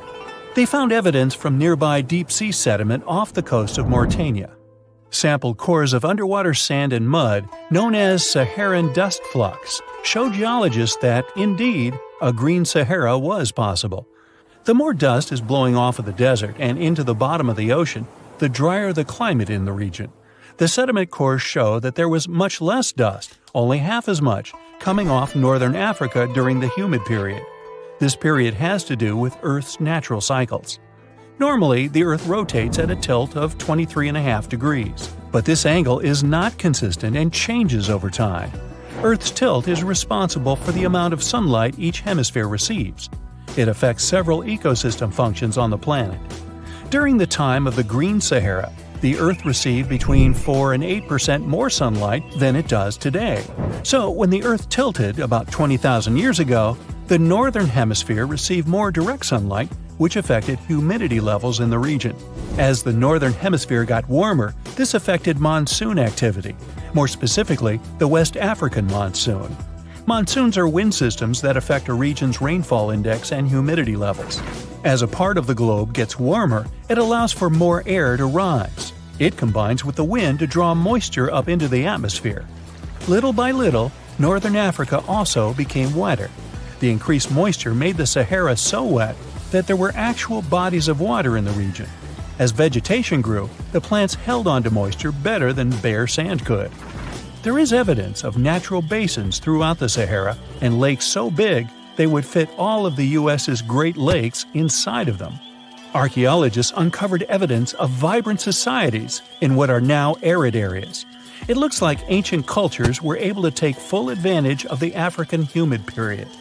According to researchers, the human population peaked across the Sahara about 9,000 years ago. There are traces of fireplaces, hunting tools, fishhooks, and even mounds of fish bones. Records show that there have been over 230 green periods over the span of 8 million years. Solar radiation is always changing due to natural orbital cycles. That's why Earth will most certainly see another green Sahara moment. It might be thousands of years from now, but it will happen. The same way the Sahara turns green, it turns yellow again. Let's put it like that. All it takes is a significant axial tilt and a few years of readjusting. However, another phenomenon is calling the attention of scientists now. Recent studies by the National Science Foundation from the University of Maryland show the Sahara has expanded 10% over the past 90 years. This phenomenon is called desertification, which literally means fertile land turning into desert land. The Sahara Desert is now advancing into the semi-arid region of Sahel. In 1950, this region was home to 31 million people. Today, its population is over 100 million people. This rapid population growth has largely contributed to the Sahara's expansion. Farmers that were once nomads began settling down. Land usage grew more intense, aiding in weakening the soil. The demand for food has caused an overcropping of the land, so even more of it is turning into the desert now. The study also shows that natural climate cycles can affect rainfall in the Sahara and the Sahel. Scientists affirm that all deserts fluctuate, not only the Sahara. A desert's boundary may expand in the dry winter and contract during the wetter summer. South of the Sahara lies the Chad Basin. It is a natural body of water that now serves as an indicator of the Sahara's expansion. The Chad Basin is located in the region where the Sahara is advancing southward. An atmospheric and ocean expert from the University of Maryland explains that rainfall has reduced greatly in the entire region. Due to reduced rainfalls, there is less water across the entire basin, and even Chad Lake is drying out. Just like the Sahara, the Atacama Desert in Chile, deemed the world's driest, is also expanding. It is located north of the city of Santiago, and its southern border is expanding toward the Chilean capital. Because the climate is getting drier and drier here, the city of Santiago risks turning into an arid or semi-arid region itself. The once fertile valleys of local rivers that lived on agriculture and livestock for many generations are losing their revenues as Chilean land is turning into a desert. Since 2010, Santiago has received only a third of its annual rainfall. Outside of the city, farmers are digging holes in search of blue gold, or simply put, water. The situation here is very similar to that of Sahel. So tell me this. Were you as surprised as I was to find out what has been happening in the Sahara region? Feel free to share in the comments below. That's it for today. So hey, if you pacified your curiosity, then give the video a like and share it with your friends. Or if you want more, just click on these videos and stay on the bright side. In November 1922, a boy walked through the desert mountains of Egypt and discovered some ancient steps carved into the rock. Subsequently, this find became one of the world's largest and most significant archaeological discoveries. This step was part of Tutankhamun's untouched tomb. Archaeologists found about 5,000 ancient objects, including jewelry, fabrics, painted vases, and funeral masks. You've probably seen one of them. It has become one of the most recognizable attributes of ancient Egypt. More than 100 years have passed since then, and now humanity has finally become close to another large-scale discovery, the tomb of Cleopatra. This queen was the last active ruler of the Ptolemaic Kingdom of Egypt, who sat on the throne from 51 to 30 BCE. There are many ancient records about Cleopatra, her reign, and her unusual personality, but until now, no one has discovered the secrets about her passing away in the burial place. So, one archaeologist, Dr. Kathleen Martinez, has been studying ancient records and temples around Alexandria for decades, and concluded that the tomb of the queen should be located under the ancient city of Taposiris Magna, founded in 280 BCE. It was a big city on the northern coast of Egypt, where tens of thousands of people were engaged in trade and industry, and it seems that Dr. Martinez's guesses turned out to be correct. She and a group of archaeologists have discovered a secret underground tunnel near Alexandria, with a length of about 0.8 miles. It was cut into the rock under Taposiris Magna's temple. During further excavations, they found many things that indicate Cleopatra's tomb lies in the tunnel's depths. It's also possible that she is buried there together with the Roman commander, Mark Antony. According to ancient records, Cleopatra and Mark Antony loved each other and together opposed the Roman Senate, which declared Antony a traitor. The fact that natural disasters have occurred on the territory of Taposiris Magna for thousands of years can complicate the excavations. Earthquakes and floods destroyed the city and possibly flooded its underground tunnels. But archaeologists hope the ancient tomb remains untouched, and that it hides many treasures and records about the royal life of ancient Egypt during the reign of the last dynasty. There's a chance that excavations will go underwater and in the mud. This will require much time and funding, but archaeologists are sure it's worth it. Anyway, it's too early to say that Cleopatra is really buried there, but scientists have found many things in the tunnel that confirm this, including clay pots, dozens of coins with the image of Cleopatra and Alexander the Great, as well as a bust with the image of the Egyptian queen. Cleopatra is still one of the most popular personalities in Egypt, on an equal footing with Ramesses III and Tutankhamun. She inspired many films, paintings, and books, but what made her so popular? She became famous for her inconsistency. She was a beautiful, intelligent ruler who pulled Egypt out of the crisis and made it a prosperous power. Medieval Arabic texts say she knew chemistry, mathematics, and philosophy, and may have written several scientific books.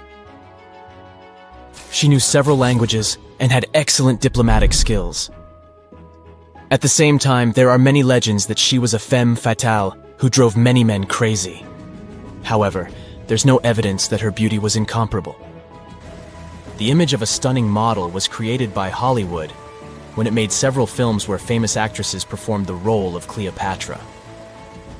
And the Roman Emperor Octavian, the adopted son of Julius Caesar, specially created the image of Cleopatra as an insidious seductress because he was her enemy. Even though she was born in Egypt, Cleopatra wasn't an Egyptian. Her ancestors were Greeks, among whom was one of the generals of Alexander the Great. However, the people of Egypt loved her. She learned the language and was very sensitive to the traditions of this country. She knew the history, mentality, and customs of ancient Egypt well. She raised the level of its economy and strengthened its status as a world power. Much of this was made possible thanks to her cunning and impressiveness. She loved theatrical performances and lavish celebrations. She knew how to surprise people and put on a show. But behind the exterior image of a luxury lover was an intelligent and calculating ruler. Ancient Egypt was a rich, luxurious country, and Cleopatra did everything to increase its wealth and strengthen its position in the international arena. For example, she was once in conflict with her brother Ptolemy XIII. The queen knew that she wouldn't be able to resist him, so she decided to attract Julius Caesar to their side. The Roman emperor arrived in Alexandria, where Cleopatra wanted to meet him, but Ptolemy knew about her plans and was about to prevent her from coming to Caesar. Then, instead of a rich and noisy arrival, Cleopatra decided to make her visit inconspicuous. She wrapped herself in a carpet or linen bag the emperor's servants carried into Caesar's private chambers.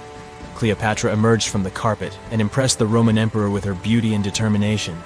As a result, they fell in love with each other and became close allies.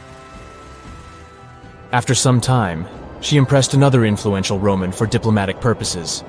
She arrived to meet Mark Antony on a golden barge with purple sails and silver oars. Cleopatra was dressed in the image of Aphrodite and sat under a magnificent canopy. Her servants dressed like cupids and were blowing her fan and burning incense. But Cleopatra created such a show for a reason. She knew that Antony revered Greek mythology and considered himself the embodiment of Dionysus. As a result, he was so impressed with this woman that he ended up marrying her. Cleopatra defended her crown, strengthened her alliance with Rome, and bore Antony 3 children. In Egypt, they threw big parties and enjoyed wealth with power. However, the relationship of a high-ranking official with the Egyptian queen caused a scandal in Rome. Octavian was Antony's primary opponent in the struggle for power, so he exploited the situation to darken the competitor's reputation. He used propaganda to make Cleopatra an insidious seductress in the eyes of Roman citizens. He accused Antony of succumbing to her charms. The Roman Senate supported Octavian and declared Cleopatra an enemy. In 33 BCE, this conflict reached a high point when Antony's navy clashed with Octavian's fleet. The latter won and forced his enemy to flee to Egypt with Cleopatra. According to some records, they took refuge near Alexandria. Pursued by the Romans, they hid in one of Cleopatra's palaces and met their end. Some legends say that Cleopatra was an expert in poisons. She provoked a venomous snake, a viper or an Egyptian cobra, to bite her. Also, according to another legend, she pricked herself with a poisonous needle.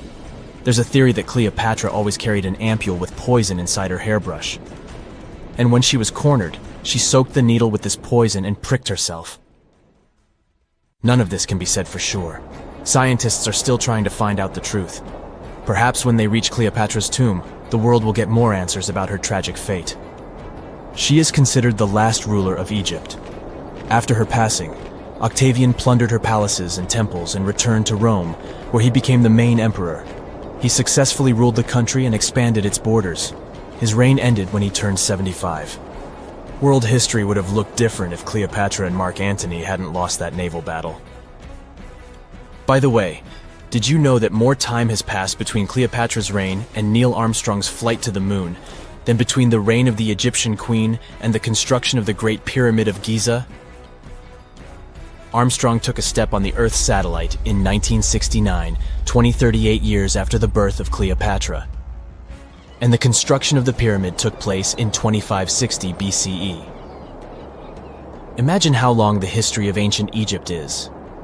Cleopatra is closer to us in time than to the pyramids.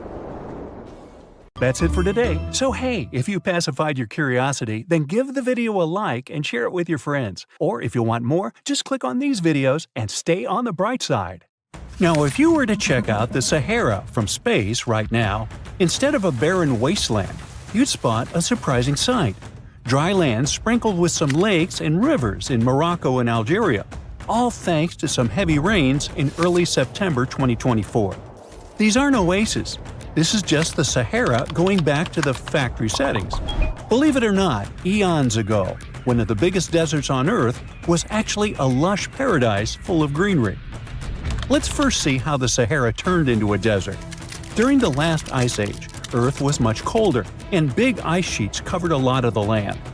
At that time, the Sahara Desert was significantly bigger than it is today, and on our planet there were fewer tropical forests. And the cooler temperatures changed how rain was distributed in the tropics. Now, normally, warm air rises in the tropics, which helps create rain. Since it was colder during the Ice Age, this system got, well, messed up, and less rain fell in some areas. This caused more dry and desert-like conditions in places that are usually wetter. There was also a lot of dust blowing around in the Sahara Desert, which scientists found in old ocean sediments.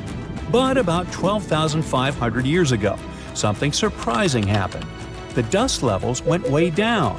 This meant that the Sahara got a lot wetter, which is a sign that the climate suddenly warmed up for a while before cooling down again. After 12,500 years ago, the Sahara became a much greener place, like a savanna, because a weather pattern called the Intertropical Convergence Zone, a mouthful indeed, moved north during summer. This wet period was at its best around 4,000 years ago, when temperatures were a bit warmer than today. At that time, more rain fell in the Ethiopian highlands, which made the Nile River carry more sediment. However, there was another big change called a Heinrich event, which caused the Intertropical Convergence Zone to move back south. This led to the Sahara and Arabian regions drying out quickly.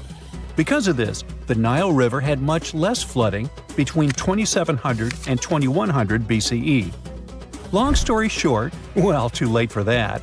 The Sahara has gone through wet and dry cycles due to changes in the climate and weather patterns over thousands of years. Up until recently, we've known about the Sahara in its dry era, but in September 2024, an unusual cyclone rolled through. It hit Morocco, Algeria, Tunisia, and Libya, and filled those dry lakes and rivers. The satellite images from NASA of before and after the rains are stunning. It's like the Sahara has had a makeover. Some areas in North Africa received up to 8 inches of rain. For comparison, Seattle gets about 40 inches per year, only 5 times what the Sahara received.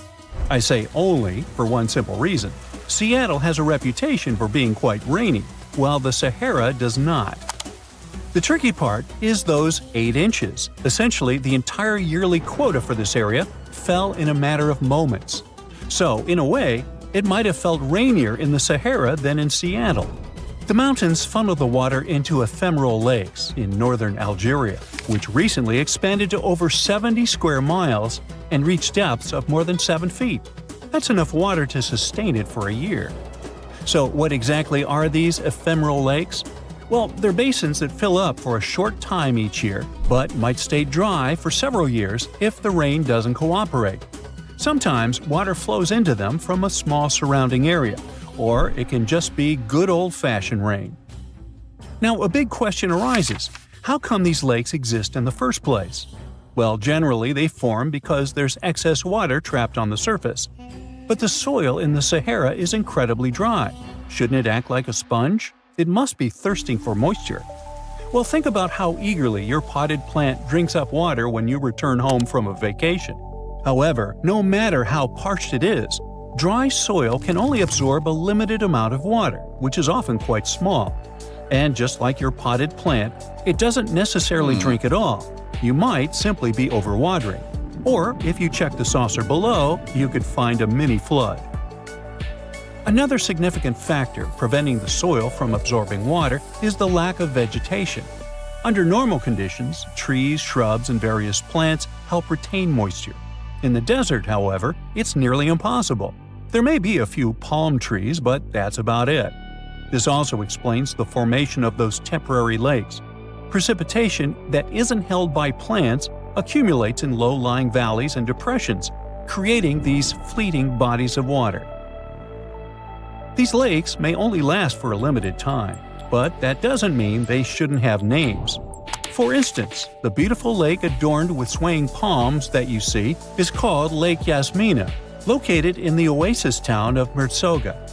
In certain areas of the desert, where the dunes rise, it may appear as though you're looking at a mirage, but it's not. The sand dunes are partially covered by water. Remember how I mentioned 8 inches? Well, that's not entirely accurate for some regions. In fact, there are places where the flooding is so extensive that the palms are submerged up to their crowns. Now, the last time we saw a downpour this intensive was 30 to 50 years ago. But this rain is more than welcome. After 6 consecutive years of drought, Morocco really needed it. Lakes that had been dry for decades, like Lake Ariki, are finally getting some much-needed water. A recent analysis revealed that out of the hundreds of storms that have hit the region since 2000, only 6 brought enough rain to start filling up this lake. And of those, only 2 resulted in a lake level higher than what we saw in September 2024. So while this torrential rain seems like a blessing, the big question is, will it last? The answer is yes. When humid air from near the equator meets the hot, dry air from the north, the Sahara Desert tends to get more rain. Scientists say this collision zone is shifting further north as the planet warms, and it warms, so it's likely to keep moving that way over the next couple of decades. So I seem a bit overly optimistic about this, and the truth is, the news isn't entirely positive. The reality is that no one was truly prepared for a flood situation like this. Moreover, remember that this isn't some Southeast Asian country where people are accustomed to dealing with water. This is the bone-dry Sahara. That said, I think you know what I'm getting at. Tragically, at least 18 people lost their lives to the intense rains in southern Morocco. The authorities are gearing up for even more heavy rain in the region. But if that's the case, could it mean the Sahara is facing extinction? And what would that even mean for us? It might sound a bit strange, but our planet actually relies on deserts, and the Sahara is no different. At first glance, it may seem like a barren wasteland, and it's nothing to write home about. But deserts play a crucial role in our ecosystem. They act as major carbon storage sites and are considered net carbon sinks, with the Sahara alone holding an estimated 1 trillion metric tons of carbon. In the fight against climate change, these existing deserts are like a buffer, helping to keep the temperatures within acceptable levels. Yeah, deserts are scorching hot, but they act as the world's air conditioning. Plus, desert sands are an unexpected source of nutrients for lush areas like tropical rainforests. Believe it or not, scientists have found that the sand particles from the Sahara have a hand in nurturing the Amazon rainforest. These particles travel across the Atlantic Ocean, riding the winds all the way to South America, where they enrich the soil in the Amazon basin. Without the Sahara, experts believe the Amazon rainforest could face serious collapse. That's it for today. So hey, if you pacified your curiosity, then give the video a like and share it with your friends. Or if you want more, just click on these videos and stay on the bright side. Well, there you are. The sun is scorching, you're thirsty. All you can think about is water and ancient bones under your feet. You're wandering through the Sahara, the largest hot desert on Earth. Right now, you're crossing a stretch of sand called Whale Valley. And all over these 75 square miles of land, fossils cover the ground so thickly that you can't help but step on them. Paleontologist Hesham Salam says it's an unusual picture in this place. The bones are poking right out of the cliffs, as if they're calling to you to come check them out. You can spot ribs scattered all over the place. Look at these vertebrae. They're giant. Ooh, the creature they once belonged to must have been up to 65 feet long. The fossils show that the animal had a streamlined body like today's whale, but still had features like hind legs and feet. For scientists, it means a very exciting thing. They might have discovered a fully intact skeleton of a prehistoric whale. It was an animal that lived in this area when Egypt was underwater. You see, today, the Valley of the Whales is the world's largest ancient whale graveyard. You're likely wondering what marine animals are doing in a desert more than 100 miles away from the nearest coast. Well, millions of years ago, this desert was at the bottom of a massive ocean called the Tethys, which stretched from Europe to India. When sea levels dropped, the ocean left behind a seabed covered with fossils. And today, the fossils of some of the earliest known whales rest here, which gives researchers a peek into how today's massive ocean whales may have evolved. The fossils here are super detailed, even with some stomach contents still intact. Uh-oh. Scientists have also found fossils of ancient sharks, crocodiles, and turtles, helping to recreate what this marine world looked like millions of years ago. Now, the first whale bones were discovered in 1902, but it wasn't until the 1980s that people really started to explore the area, only when access to this area became better. Sadly, some fossils had been taken away by collectors before the site turned into a protected area. Most of the fossils are just under the surface, slowly revealed by erosion. Whale Valley gives us an amazing glimpse into millions of years of ancient coastal marine life. But let's move further. Ancient whale fossils aren't the only discovery you're going to make today. For over 150 years, scientists have been puzzled by a strange creature that lived millions of years ago. But now, thanks to some amazing fossils found in Morocco, they've finally figured it out. Look at them. These creatures are called blah blah blah. Nah, I'm kidding. Stylophorans. They look like flattened armor with a long arm sticking out. Researchers discovered these creatures in 2014 and were shocked. The fossils dated back around 478 million years. They found around 450 specimens, and to their surprise, some even had soft tissues preserved, which is super rare. Before this, they only knew stylophorans from their hard parts. Originally, scientists thought these creatures were good old echinoderms, animals like sea urchins and starfish. But new discoveries prove that they had a core body and feeding arm, similar to modern starfish, complete with a water vascular system to help them move and eat. This finding ends a long debate about where stylophorans fit in the animal family tree. Now we know they're related to echinoderms, but are more advanced because they don't have the typical 5-ray symmetry. Ooh, come here and look at this giant fossil. It was found in the Sahara and gave scientists new insights into the Spinosaurus, the largest carnivorous dinosaur we know about. These 95 million-year-old remains also confirm that it was the first known swimming dinosaur. The Spinosaurus had flat paddle-like feet and nostrils on the top of its crocodile-like head, perfect for staying underwater. It was a pretty weird dinosaur with a long neck, trunk, tail, and a 7-foot sail on its back, so it must have spent a lot of time in the water. At over 50 feet long, Spinosaurus might have been even larger than T-Rex. The first Spinosaurus remains were discovered about 100 years ago in Egypt. But only this new fossil, found in Morocco, helped scientists reconstruct this dinosaur for the first time.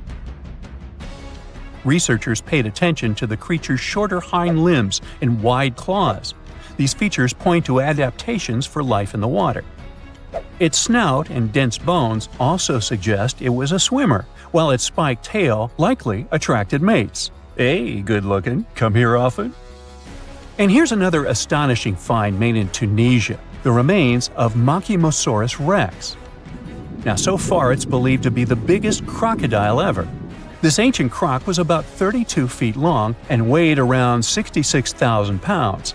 It was a top predator around 130 million years ago, and its skull was over 5 feet long. Now, this discovery is a big deal because it shows that these crocs stuck around longer than we thought. Before this, scientists believed that they disappeared during a minor extinction event between the Jurassic and Cretaceous periods. Now, let's go back to the fact that the Sahara was once underwater, and some of the largest sea creatures ever lived there. A study published in the Bulletin of the American Museum of Natural History speaks about an ancient body of water called the Trans-Saharan Seaway. It existed between 150 million years ago, covering parts of Western Africa. Scientists spent 2 decades trying to recreate this prehistoric underwater world. They found it was warm and shallow, home to some pretty terrifying creatures, including 5-foot-long catfish and 40-foot-long sea snakes. Yikes!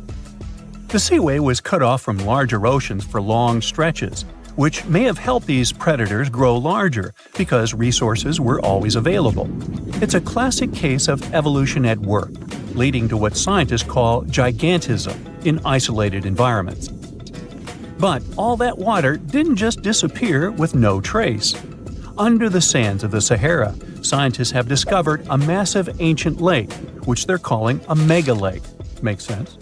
This lake formed around 250,000 years ago when the Nile River flooded the eastern Sahara. At its biggest, this lake covered over 42,000 square miles. It's about half as big as Kansas. They also found evidence of a smaller lake, 93 miles west of the Nile, at a slightly lower level and covering 18,600 square miles. All of this adds to growing evidence that once, North Africa had many lakes that might have created migration routes, helping early humans move across the continent. Now, in the Sahara, you can find not only fossils of bizarre animals. In May 2020, some weird rocks with greenish crystals were discovered in a sandy region in southern Algeria's Sahara Desert. When scientists checked them out, they found out these rocks weren't from Earth. They were actually pieces of a meteorite called Erdchak 002. This meteorite is super old, like the oldest volcanic rock ever found. It melted ages ago in the fiery heart of an ancient protoplanet that no longer exists. Researchers had recently published a study in Nature Communications, revealing that they have analyzed lead and uranium isotopes in Erdchak 002 and found out it's more than 4.5 billion years old. Another cool discovery made in the Sahara is quite unexpected. A few years ago, scientists found what they think are the world's oldest colors, and they're bright pink. These pigments were uncovered from rocks that are around 1.1 billion years old in the Sahara Desert. The colors came from microscopic organisms, as animals didn't exist back then. The discovery was made by a PhD student who crushed the ancient rocks and analyzed the pigments. These pink pigments are actually ancient chlorophyll from photosynthetic organisms that lived in an ocean that's long gone. Researchers are now sure that this finding could help explain why larger, complex creatures showed up much later in Earth's history. Before these colors were discovered, scientists didn't know what was missing in the food chain that delayed the evolution of larger animals. Now they understand that tiny cyanobacteria were at the bottom of that chain. Apparently, this discovery is not just about finding some old pink stuff. Scientists believe it's a breakthrough in understanding the history of life on Earth. That's it for today. So hey, if you pacified your curiosity, then give the video a like and share it with your friends. Or if you want more, just click on these videos and stay on the bright side. The first photograph was taken in 1826. Yeah, there I am, way in the background. I'm waving. From then on, we've had countless images taken all over the world. Back in the day, if you really wanted your portrait taken, you needed a painter to help you with it. You would have had to stand still for long periods of time, making sure the light was just right. And let's face it, those portraits weren't really as exact. Maybe you'd have asked for your eyes to be a bit brighter, or your lips a bit podier. When it comes to famous people in ancient history, there's not much we can do in terms of photography. It's simple. There aren't any pictures or famous ancient people. We can try to imagine what they look like based on their paintings or on texts written about them by highly regarded scholars. Fortunately, more and more as years go by, this lack of knowledge will become a thing of the past. Enter forensic facial reconstruction. With the help of this amazing science branch, we can now have a better understanding of what ancient celebrities look like. But how are scientists able to do that, you might ask? Go ahead, ask. Turns out that a person's skull can tell a lot about their appearance. Everything from the brow bone to the distance between the eye sockets can showcase a realistic profile. Even the nasal chamber or the shape of one's chin can influence how your face will end up looking like. It's like the skull is a blueprint for the face. Using these bones, artists and forensic anthropologists can work together to reconstruct your appearance through the magic of forensic facial reconstruction. It's like real-life detective work, but with more clay and less drama. Now, I guess you're thinking, how correct can these reconstructions really be? Well, the finished product may not reflect all the details, sure. You can't tell a person's eye color or skin tone just by studying the skull. Facial hair is equally hard to tell, and if you have plump cheeks that make you look so cute, your skull will never tell the secret.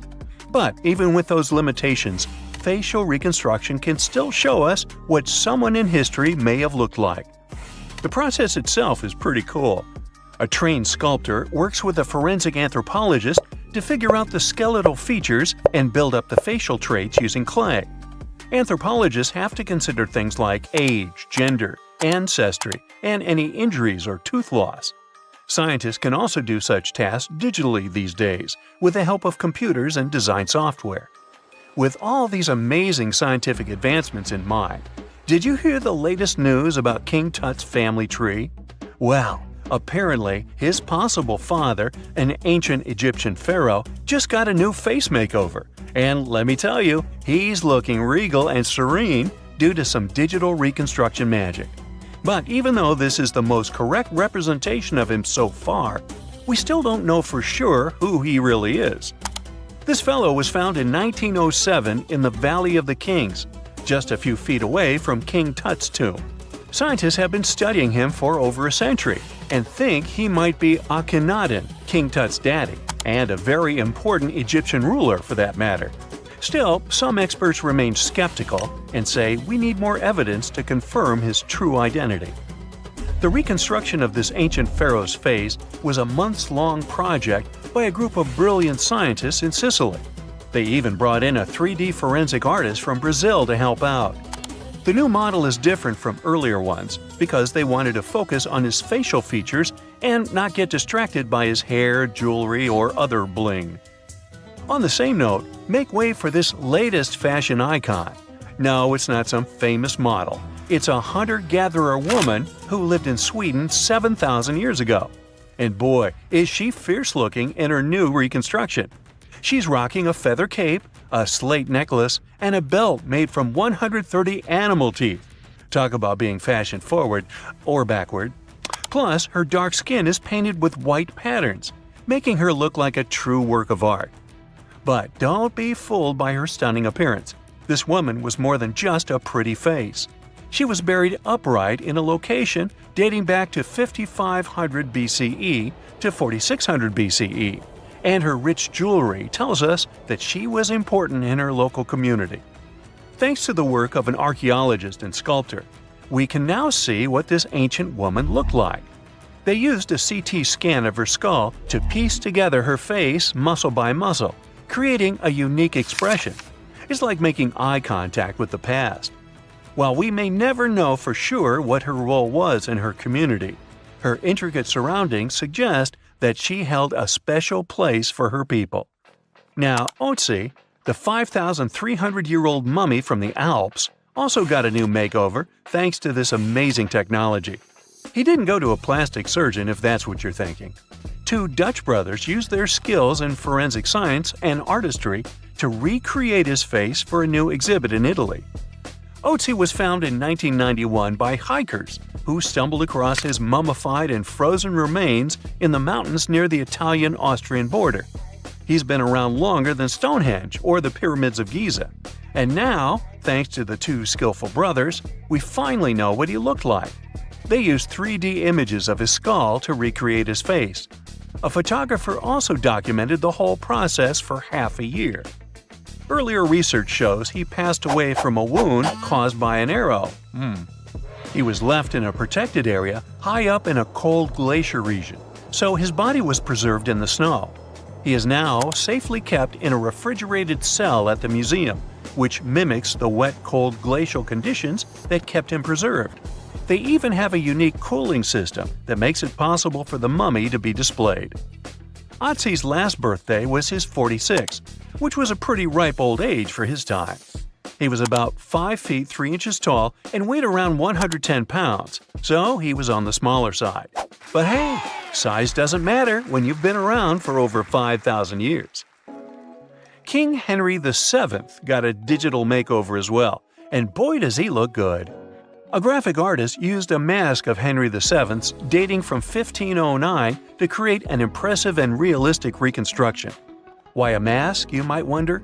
Well, before photography, people used wax masks to preserve someone's likeness more accurately than paintings or illustrations. And let me tell you, the restoration of this Henry was a game changer. Henry VII was the King of England from 1485 to 1509. A depiction of him, which can be found at Westminster Abbey, was already lifelike, but the new digital reconstruction takes it a step further. It took the team behind it about 2 months to complete, using a combination of software, custom algorithms, and really tedious image adjustments that were done manually. The project started with a high-resolution image of the mask, which was then used to create a 3D model of the subject's face. From there, the lighting was designed. Lastly, facial markings and hair were added. But what's even more fun is that a beard was added to Henry VII's face too, since men during that era were commonly bearded, wore a beard. We'll never know for sure if he was bearded or not, but it's a hilarious touch that adds to the character of the reconstruction. The same team has also created facial reconstructions of other historical figures, like Mary, Queen of Scots, or Oliver Cromwell. These masks are like secret passages to another time, if you think about it. It's amazing how technology can take us back thousands of years to see faces we've only imagined. And who knows, maybe in a few hundred years, someone will recreate our faces from a selfie we took. That's it for today. So hey, if you pacified your curiosity, then give the video a like and share it with your friends. Or if you want more, just click on these videos and stay on the bright side. Before we get into the reason why and how there are pyramids all around the world, let's talk about some of the examples. I'll start with the Pyramid of the Sun in Mexico. These folks really knew how to build a city. Their well-planned urban center spanned over 7 square miles and boasted several pyramids. But the Pyramid of the Sun is the most impressive. This giant pyramid was built way back in 100 CE and is one of the biggest structures of its kind in the whole Western Hemisphere. It's so big that it's 216 feet high above the ground. If you ever find yourself in this ancient city, you won't be able to miss the Pyramid of the Sun. It's right there on the east side of the Avenue of the Dead, the city's main north-south street. To build this incredible pyramid, around 1 million cubic yards of material were used, including a special kind of red volcanic rock called hued tizontle. Impressive, huh? We don't know too much about the people who built the Pyramid of the Sun or its purpose. But archaeologists believe there was once a temple on top of it. When explorers went below the pyramid in the 1970s, they found a bunch of cool tunnels and chambers. In 2011, they even found a secret stash of clay pots, obsidian pieces, animal bones, human figurines, and a mask. Who knows what other secrets the pyramid is hiding? If you decide to see this one, you must climb the pyramid using the 248 uneven steps on the west side. Watch your step. Sudan got some pyramids too. Nubian pyramids aren't as big as the ones in Egypt, but they still got around 200 of them. These ancient pyramids have been home to the tombs of the pharaohs of the Meroitic Kingdom for almost 1,000 years, who ruled Egypt from Nubia to the Mediterranean Sea. The pyramids at Meroe were constructed using granite and reddish sandstone. Oh, and did you know that Sudan has more ancient pyramids than Egypt? The Kushite pyramids depict the indigenous architecture and burial traditions of Nubia's Napata and Meroe kingdoms, which ancient Egypt influenced. Meroe, the burial site of over 40 queens and kings, is the most extensive Nubian pyramid site. The tomb walls depict mummified royals bedecked in jewelry, their wooden caskets containing bows, quivers of arrows, and other artifacts pointing to the Meroitic relationship and trade with Egyptian and Greek civilizations. So if you're looking for some ancient tombs to explore, you may consider skipping the crowds in Egypt and heading on down to Sudan.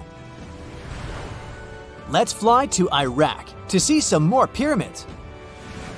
Ziggurats have fancy receding layers and tiered temples.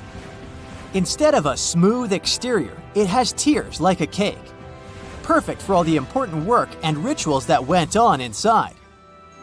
You can find these towering structures scattered throughout Iraq and Iran, and they're a real testament to the power and skills of the people who built them.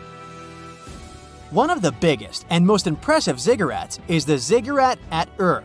It's basically a giant rectangular pyramid that stands a whopping 70 to 100 feet tall, with 3 levels of terraces and a temple on top. Can you imagine how many baked bricks it took to build that thing? Try 720,000 for just the lower portion. This particular ziggurat was built for Sumerian king Ur-Nammu. Similar to other ones, this pyramid has been around for thousands of years, so it got a little rough around the edges. Thankfully, the Babylonian king Nebuchadnezzar II and some archaeologists came to the rescue in the 6th and 20th centuries respectively. And now, you can find this near Talil Air Base. The ziggurat at Ur was built in 2100 BCE by King Ur-Nammu for the moon deity Nana. It was the tallest building in the city, and you could see it from miles around. It was like the medieval cathedral spire of its day. People would come here to bring their agricultural surplus and get their food allotments and seek spiritual nourishment. Sadly, the Nana temple at the top of the ziggurat didn't survive, but we do have some blue glazed bricks that may have been part of its decoration. The lower parts of the ziggurat are pretty amazing though. The architects even included holes in the temple's baked exterior to let the water evaporate from its core. Since we explored some of the pyramids on our planet, let's take a broader perspective. They can be found in many parts of the world. Egypt has over 100 pyramids, double that number in Sudan, and dozens of others are scattered in the Middle East and China.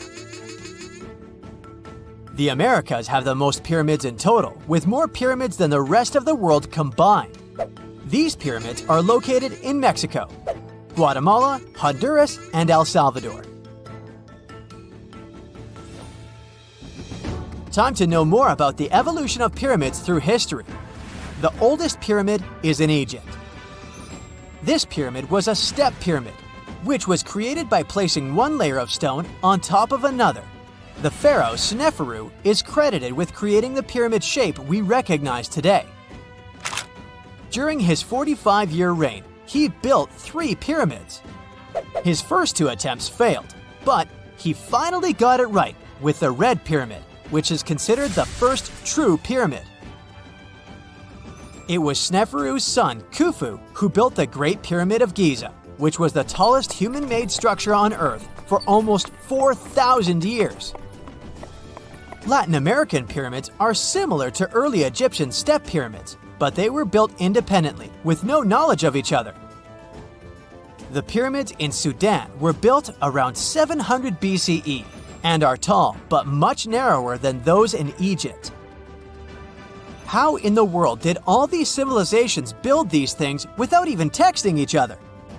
After all, the Aztecs, Mayans, and ancient Egyptians were about as different as possible. But despite their cultural differences, they all seem to agree on one thing.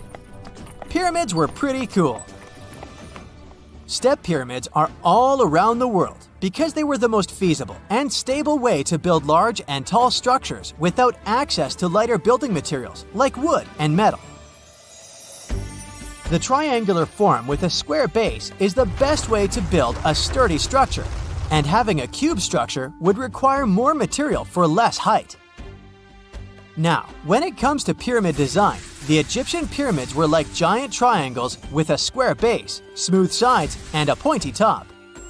On the other hand, the Aztecs and Mayans went for a tiered cake look, with steps leading up to a flat platform on top.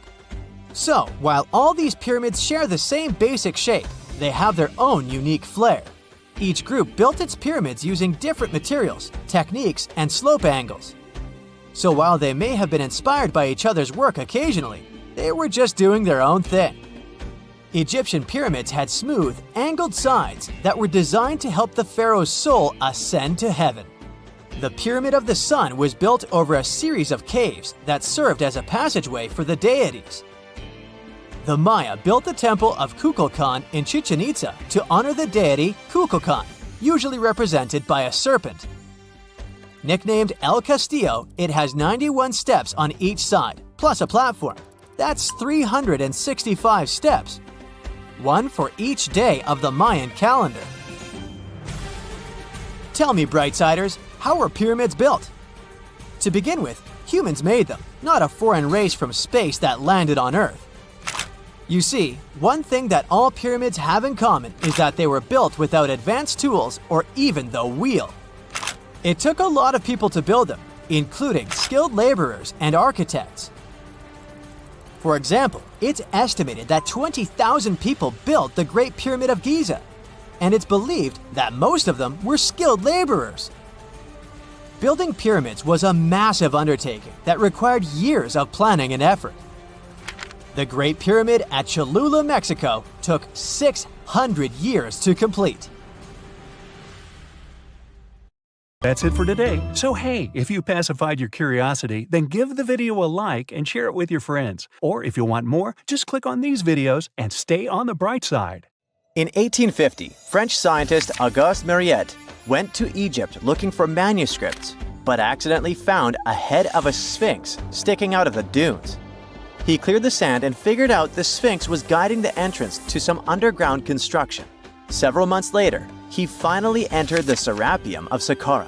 Inside, he found an enormous granite sarcophagi with remnants of 64 bulls.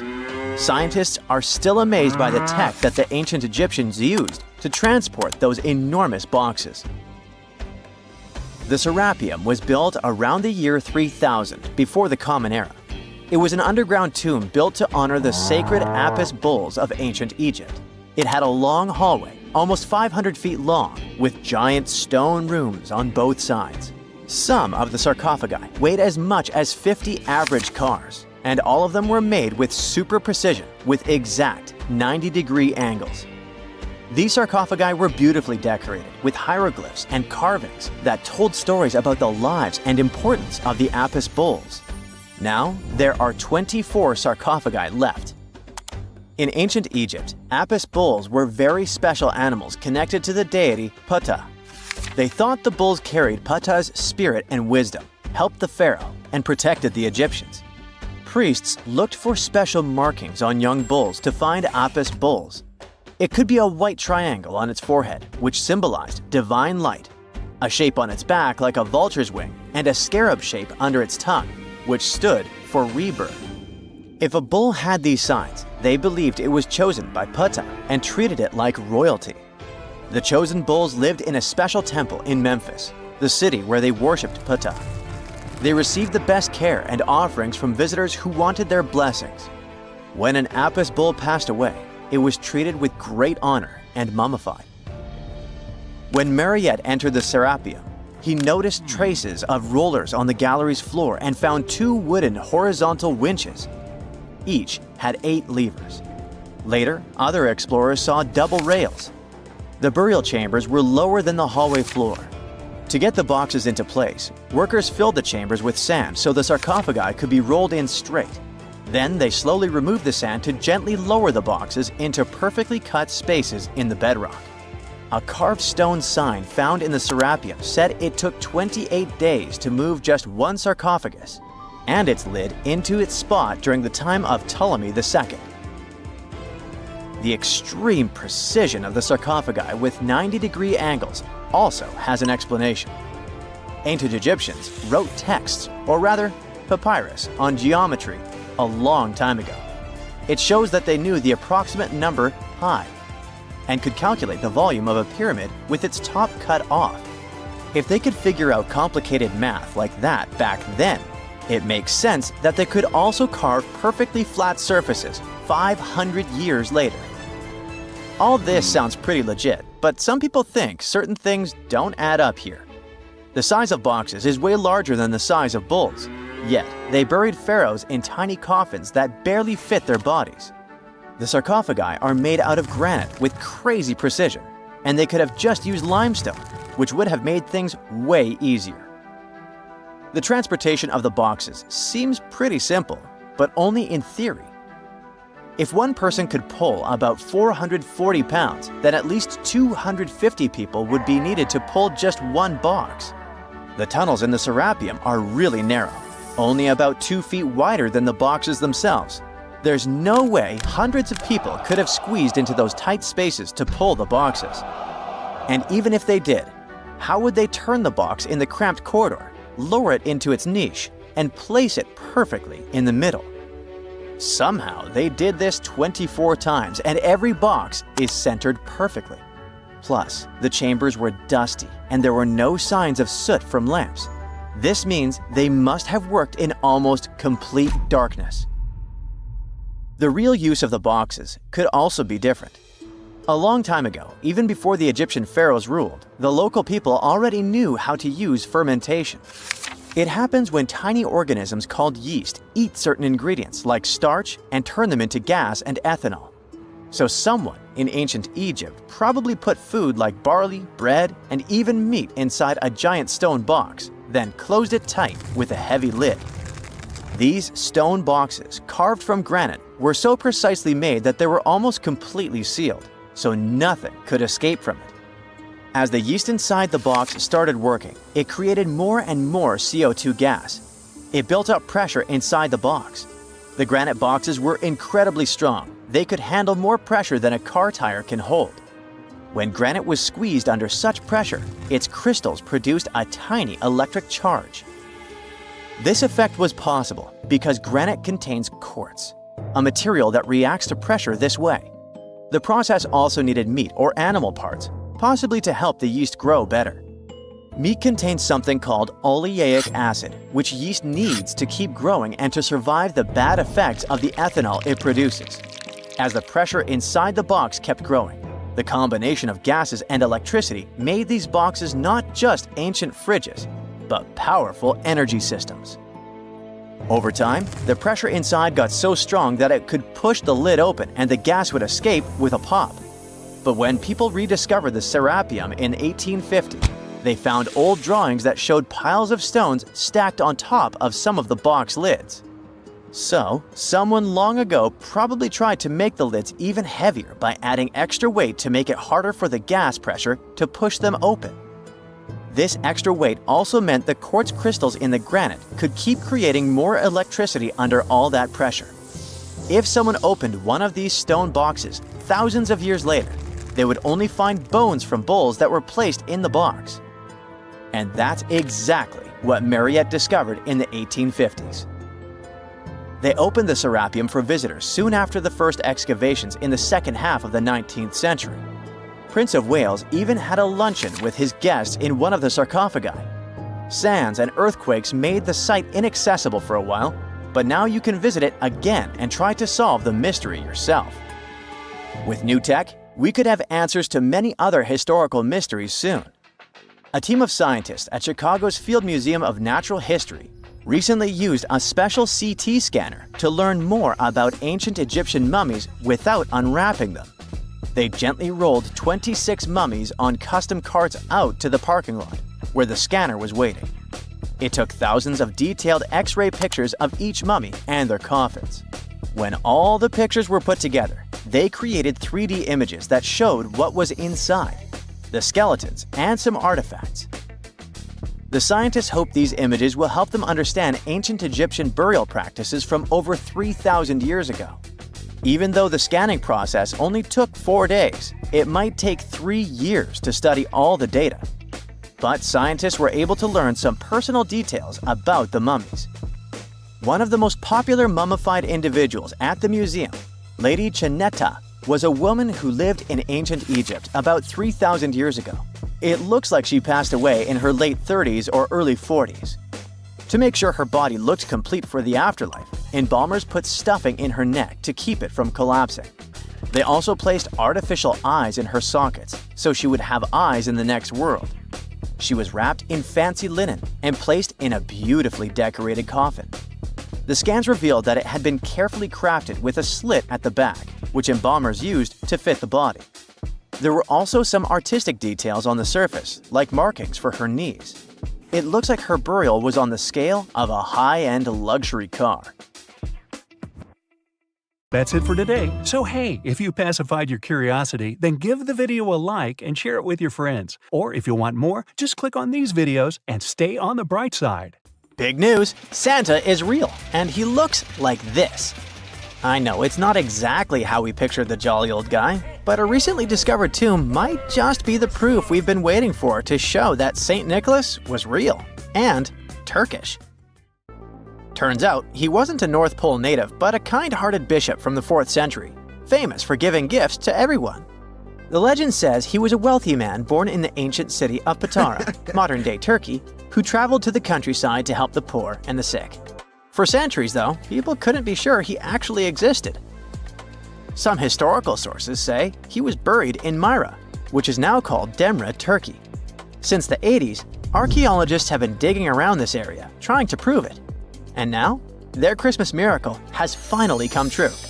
After digging 6 feet deep in an annex of St. Nicholas's Church, they uncovered a mysterious limestone tomb, about 2 meters long. While they're pretty sure this is St. Nick's final resting place, they're still searching for an inscription to confirm its exact age. Now, if we're talking about the fictional Santa Claus, legend says his home is in Lapland, Finland. Back in 2018, archaeologists made an interesting discovery that could finally prove that Santa was real. They were digging at a site called Tiny Aro when they stumbled upon about 200 burial pits. But when they looked inside, there was definitely no sign of Santa. Actually, there were no human skeletons at all, just a bunch of things like pottery and animal bones. So no one really knows what this place was. That was the complete opposite of what happened with a group of archaeologists working in the ancient city of Petra, Jordan. Since 2003, there have been rumors about hidden chambers beneath the famous monument called Al-Khazneh, also known as the Treasury. 21 years later, a team finally decided to dig and uncovered an intact tomb. Inside, they found at least 12 human skeletons and artifacts estimated to be over 2,000 years old. Hundreds of thousands of tourists travel to Al-Khazneh every year, and most of them probably go there to see the site of the Holy Grail in the movie Indiana Jones and the Last Crusade. So, do you want to know the funny part? One of the skeletons in the tomb was clutching a ceramic chalice that looked a lot like the Holy Grail. You probably remember the devastating fire that caused massive damage to Notre Dame in Paris back in 2019. Because of that, the building, originally built between the 12th and 13th centuries, had to be restructured. But archaeologists saw it as a golden opportunity to dig into the site and uncover its hidden secrets. The team was only allowed to dig about 16 inches beneath the floor, but that was enough. As soon as they removed the floor tiles and cleared away a thin layer of dirt, they spotted the top of a lead coffin.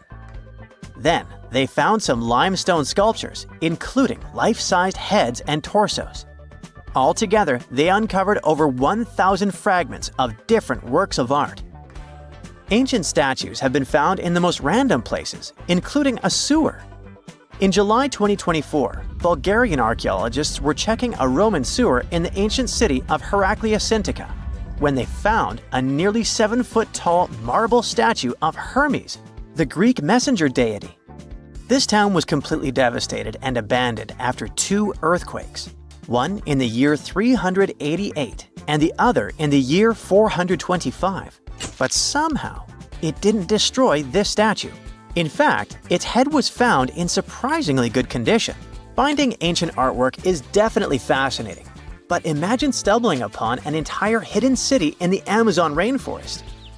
Using high-tech lasers, researchers uncovered a lost civilization with thousands of structures and a whole network of roads, canals, and houses, all buried beneath the dense jungle. This city was built around 2,500 years ago, in an area located in the shadow of a volcano, which, by the way, could have erupted and destroyed this civilization at some point. It's hard to say exactly how many people lived there, but experts estimate they stayed up there for about 1,000 years. This discovery proves ancient people also had huge, organized cities in the middle of the Amazon. A similar thing happened in Campeche in southern Mexico. An archaeologist was doing some research on the internet when he accidentally discovered a hidden Maya city. This area, now called Valeriana, was huge, about the size of Edinburgh, the capital of Scotland. It had pyramids, sports fields, amphitheaters, and paths connecting different districts. Thanks to satellite images, archaeologists uncovered an entire unknown civilization from the Bronze Age. They were checking out aerial images when they discovered 100 prehistoric settlements in the Pannonian Plain, a region that includes parts of what's now Serbia and Hungary. The people who lived there are now known as the Titsa Site Group, and it looks like they were a pretty well-organized society, skilled at growing food, hunting, and fishing. Google Earth helped a team to uncover a mysterious set of 400 ancient gates in Saudi Arabia. These gates, scattered across the desert, are thought to be from thousands of years ago. They're made of stone and arranged in weird formations that have left archaeologists scratching their heads. I mean, they don't look like they were meant for funerals, and they don't seem like structures where people lived. So, we still have no idea what they are. Technology is really changing archaeology. Thanks to artificial intelligence and, well, a $1 million prize, we've finally been able to decipher part of an unreadable and super damaged ancient scroll. The Herculaneum scrolls were discovered by workers digging up the ancient town of Herculaneum near Pompeii in 1752. But their condition was so bad that, for years, they were considered indecipherable. Thankfully, AI has helped unveil their secrets. Based on the studies so far, experts believe that one of these scrolls was written by a philosopher who valued pleasures, like music and food, above all else. No doubt, Stonehenge in England is one of the most mysterious places on Earth. Some theories even suggest it was built by extraterrestrials. After more than a century of research, archaeologists are still figuring out how it came together. See that big altar in the middle? Turns out it came all the way from Scotland. And that's pretty wild, considering this massive sandstone block weighs over 6 tons, and the people who built Stonehenge more than 4,000 years ago didn't have the luxury of wheels or modern tools. We can find some pretty amazing stuff in the oceans too. In 2013, a mysterious shipwreck was found about 20 feet underwater off the coast of Kenya. At the time, no one knew where it came from, but now, researchers are pretty sure this could be a ship from Vasco da Gama's fleet. You know, the famous Portuguese navigator, best known for being the first to sail from Europe to India by rounding Africa's Cape of Good Hope. If it's confirmed, this shipwreck could be one of the earliest European shipwrecks in the Indian Ocean. Ancient treasures can take many forms, including a bottle. Recently, archaeologists in Norway uncovered a 150-year-old message in a bottle during an excavation of a Viking burial mound. The bottle contained a letter written by Anders Lorange, an archaeologist who worked on the site back in the 1800s, along with his business card and a few coins wrapped in paper. The letter gave some details about the excavation, though it seems Lorange got a few things wrong, like the exact number of Viking shields discovered.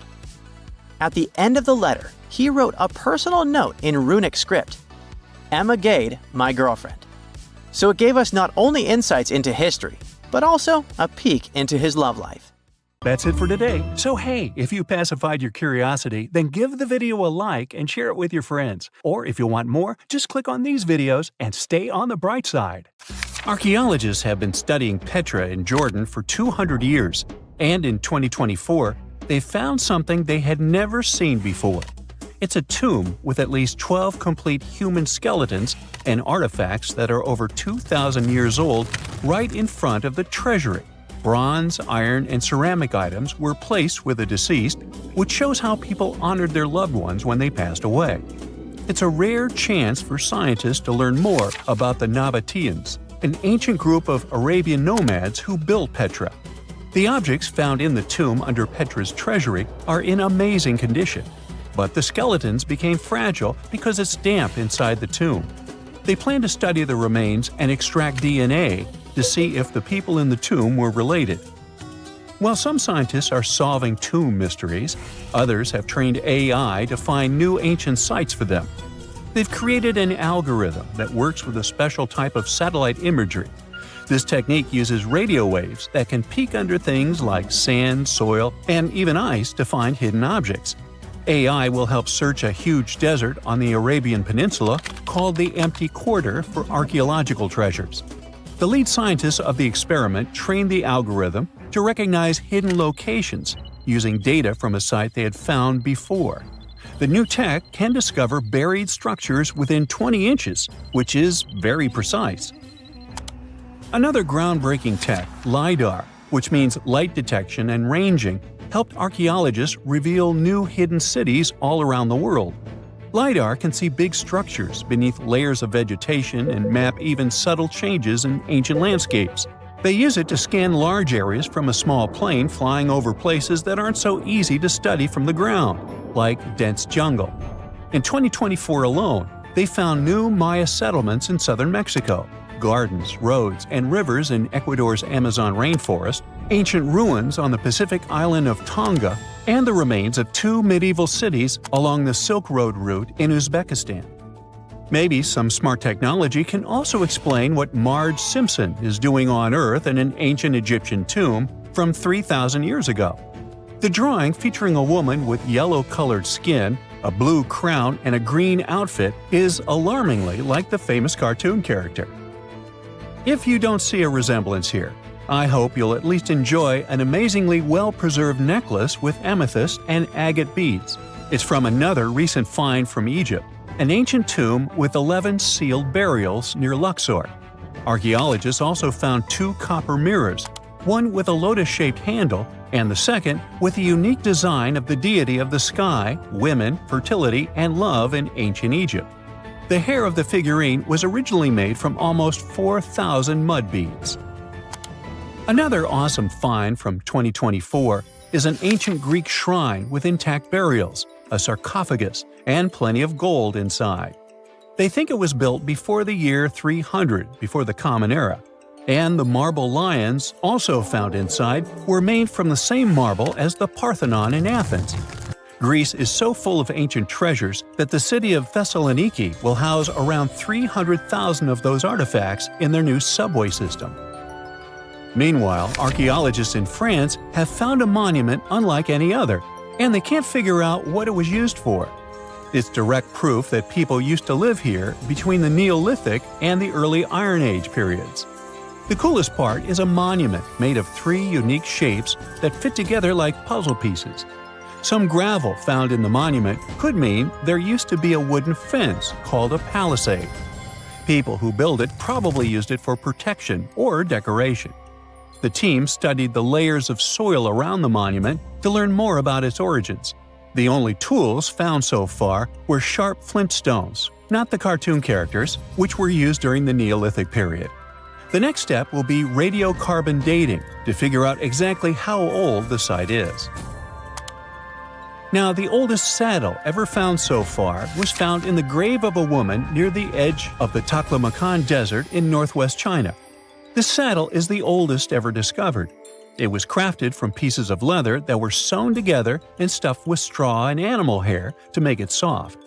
Now, normally, things made from natural materials like this don't last very long because they rot or fall apart.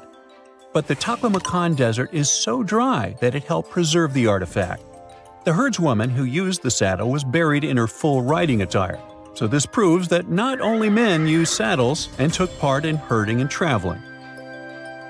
Now let's shift to Guatemala, where an ornate jade mask made by the ancient Maya people was waiting for centuries to be discovered. Scientists use radiocarbon dating to figure out the age of the mask. They believe the mask may represent a Maya storm deity, a powerful figure in their mythology. These kinds of masks were often made to honor Maya royalty, and they were placed in the tombs of kings and queens when they were buried. The king's tomb was also decorated with carvings made using tools crafted from volcanic obsidian. After 15 years of searching, scientists may have finally figured out where the altar stone of Stonehenge comes from. They compared the tiny minerals inside the altar stone with rocks from many places in Wales and England and ruled out lots of spots. Then they found the perfect match with a place in Scotland, more than 466 miles away from Stonehenge. This area might even be Orkney, a group of islands in the far northeast of Scotland where a lot was going on during the Neolithic period. The big question now is how ancient people moved such a massive stone so far. The altar stone is over 16 feet long and weighs more than 6 tons. The new theory is that they might have used boats to carry it across the coastline and rivers. Once it was close to Stonehenge, they theoretically dragged it across the land using wooden sleds, ropes, and a lot of teamwork. Meanwhile, in the north of France, an ancient home popped to the surface during the construction of a new house. It turned out to be a luxury urban house for the elite from the 2nd century of the Common Era. The inside of the house was destroyed by a fire, but under the destroyed layer, there are beautiful real-size fresco paintings. Turkish archaeologists unearthed the arm and foot bones of elephants that lived around 9 million years ago. They also found fossils of early horses, giraffes, and even saber-toothed cats. They've already identified 43 distinct types of animals from this site and collected more than 4,000 fossils. One more cool find from Turkey is a 64,000-year-old workshop inside Incasia Cave. It looks like people used it for 24,000 years non-stop. There are some tools inside, like flakes and blades, which were made inside the workshop. In eastern Turkey, a farmer accidentally found a 1,000-square-foot mosaic from the late Roman or early Byzantine period just beneath the dirt. Experts say it's a one-of-a-kind thing from this region and is still in one piece after all this time. The pattern shows dozens of trees, plants, and animals that were found in ancient Turkey. There could be more treasures in the area, so they plan to keep digging. Our final stop will be in Sicily, where archaeologists uncovered a huge ancient thermal complex. Inside, they found 2 rooms with floors covered in colorful mosaic designs, along with a large courtyard surrounded by arched wings. As they kept digging, they discovered more parts of the ancient city. They found new roads and the remains of a huge complex, along with stretches of old stone walls that were part of the city's fortifications.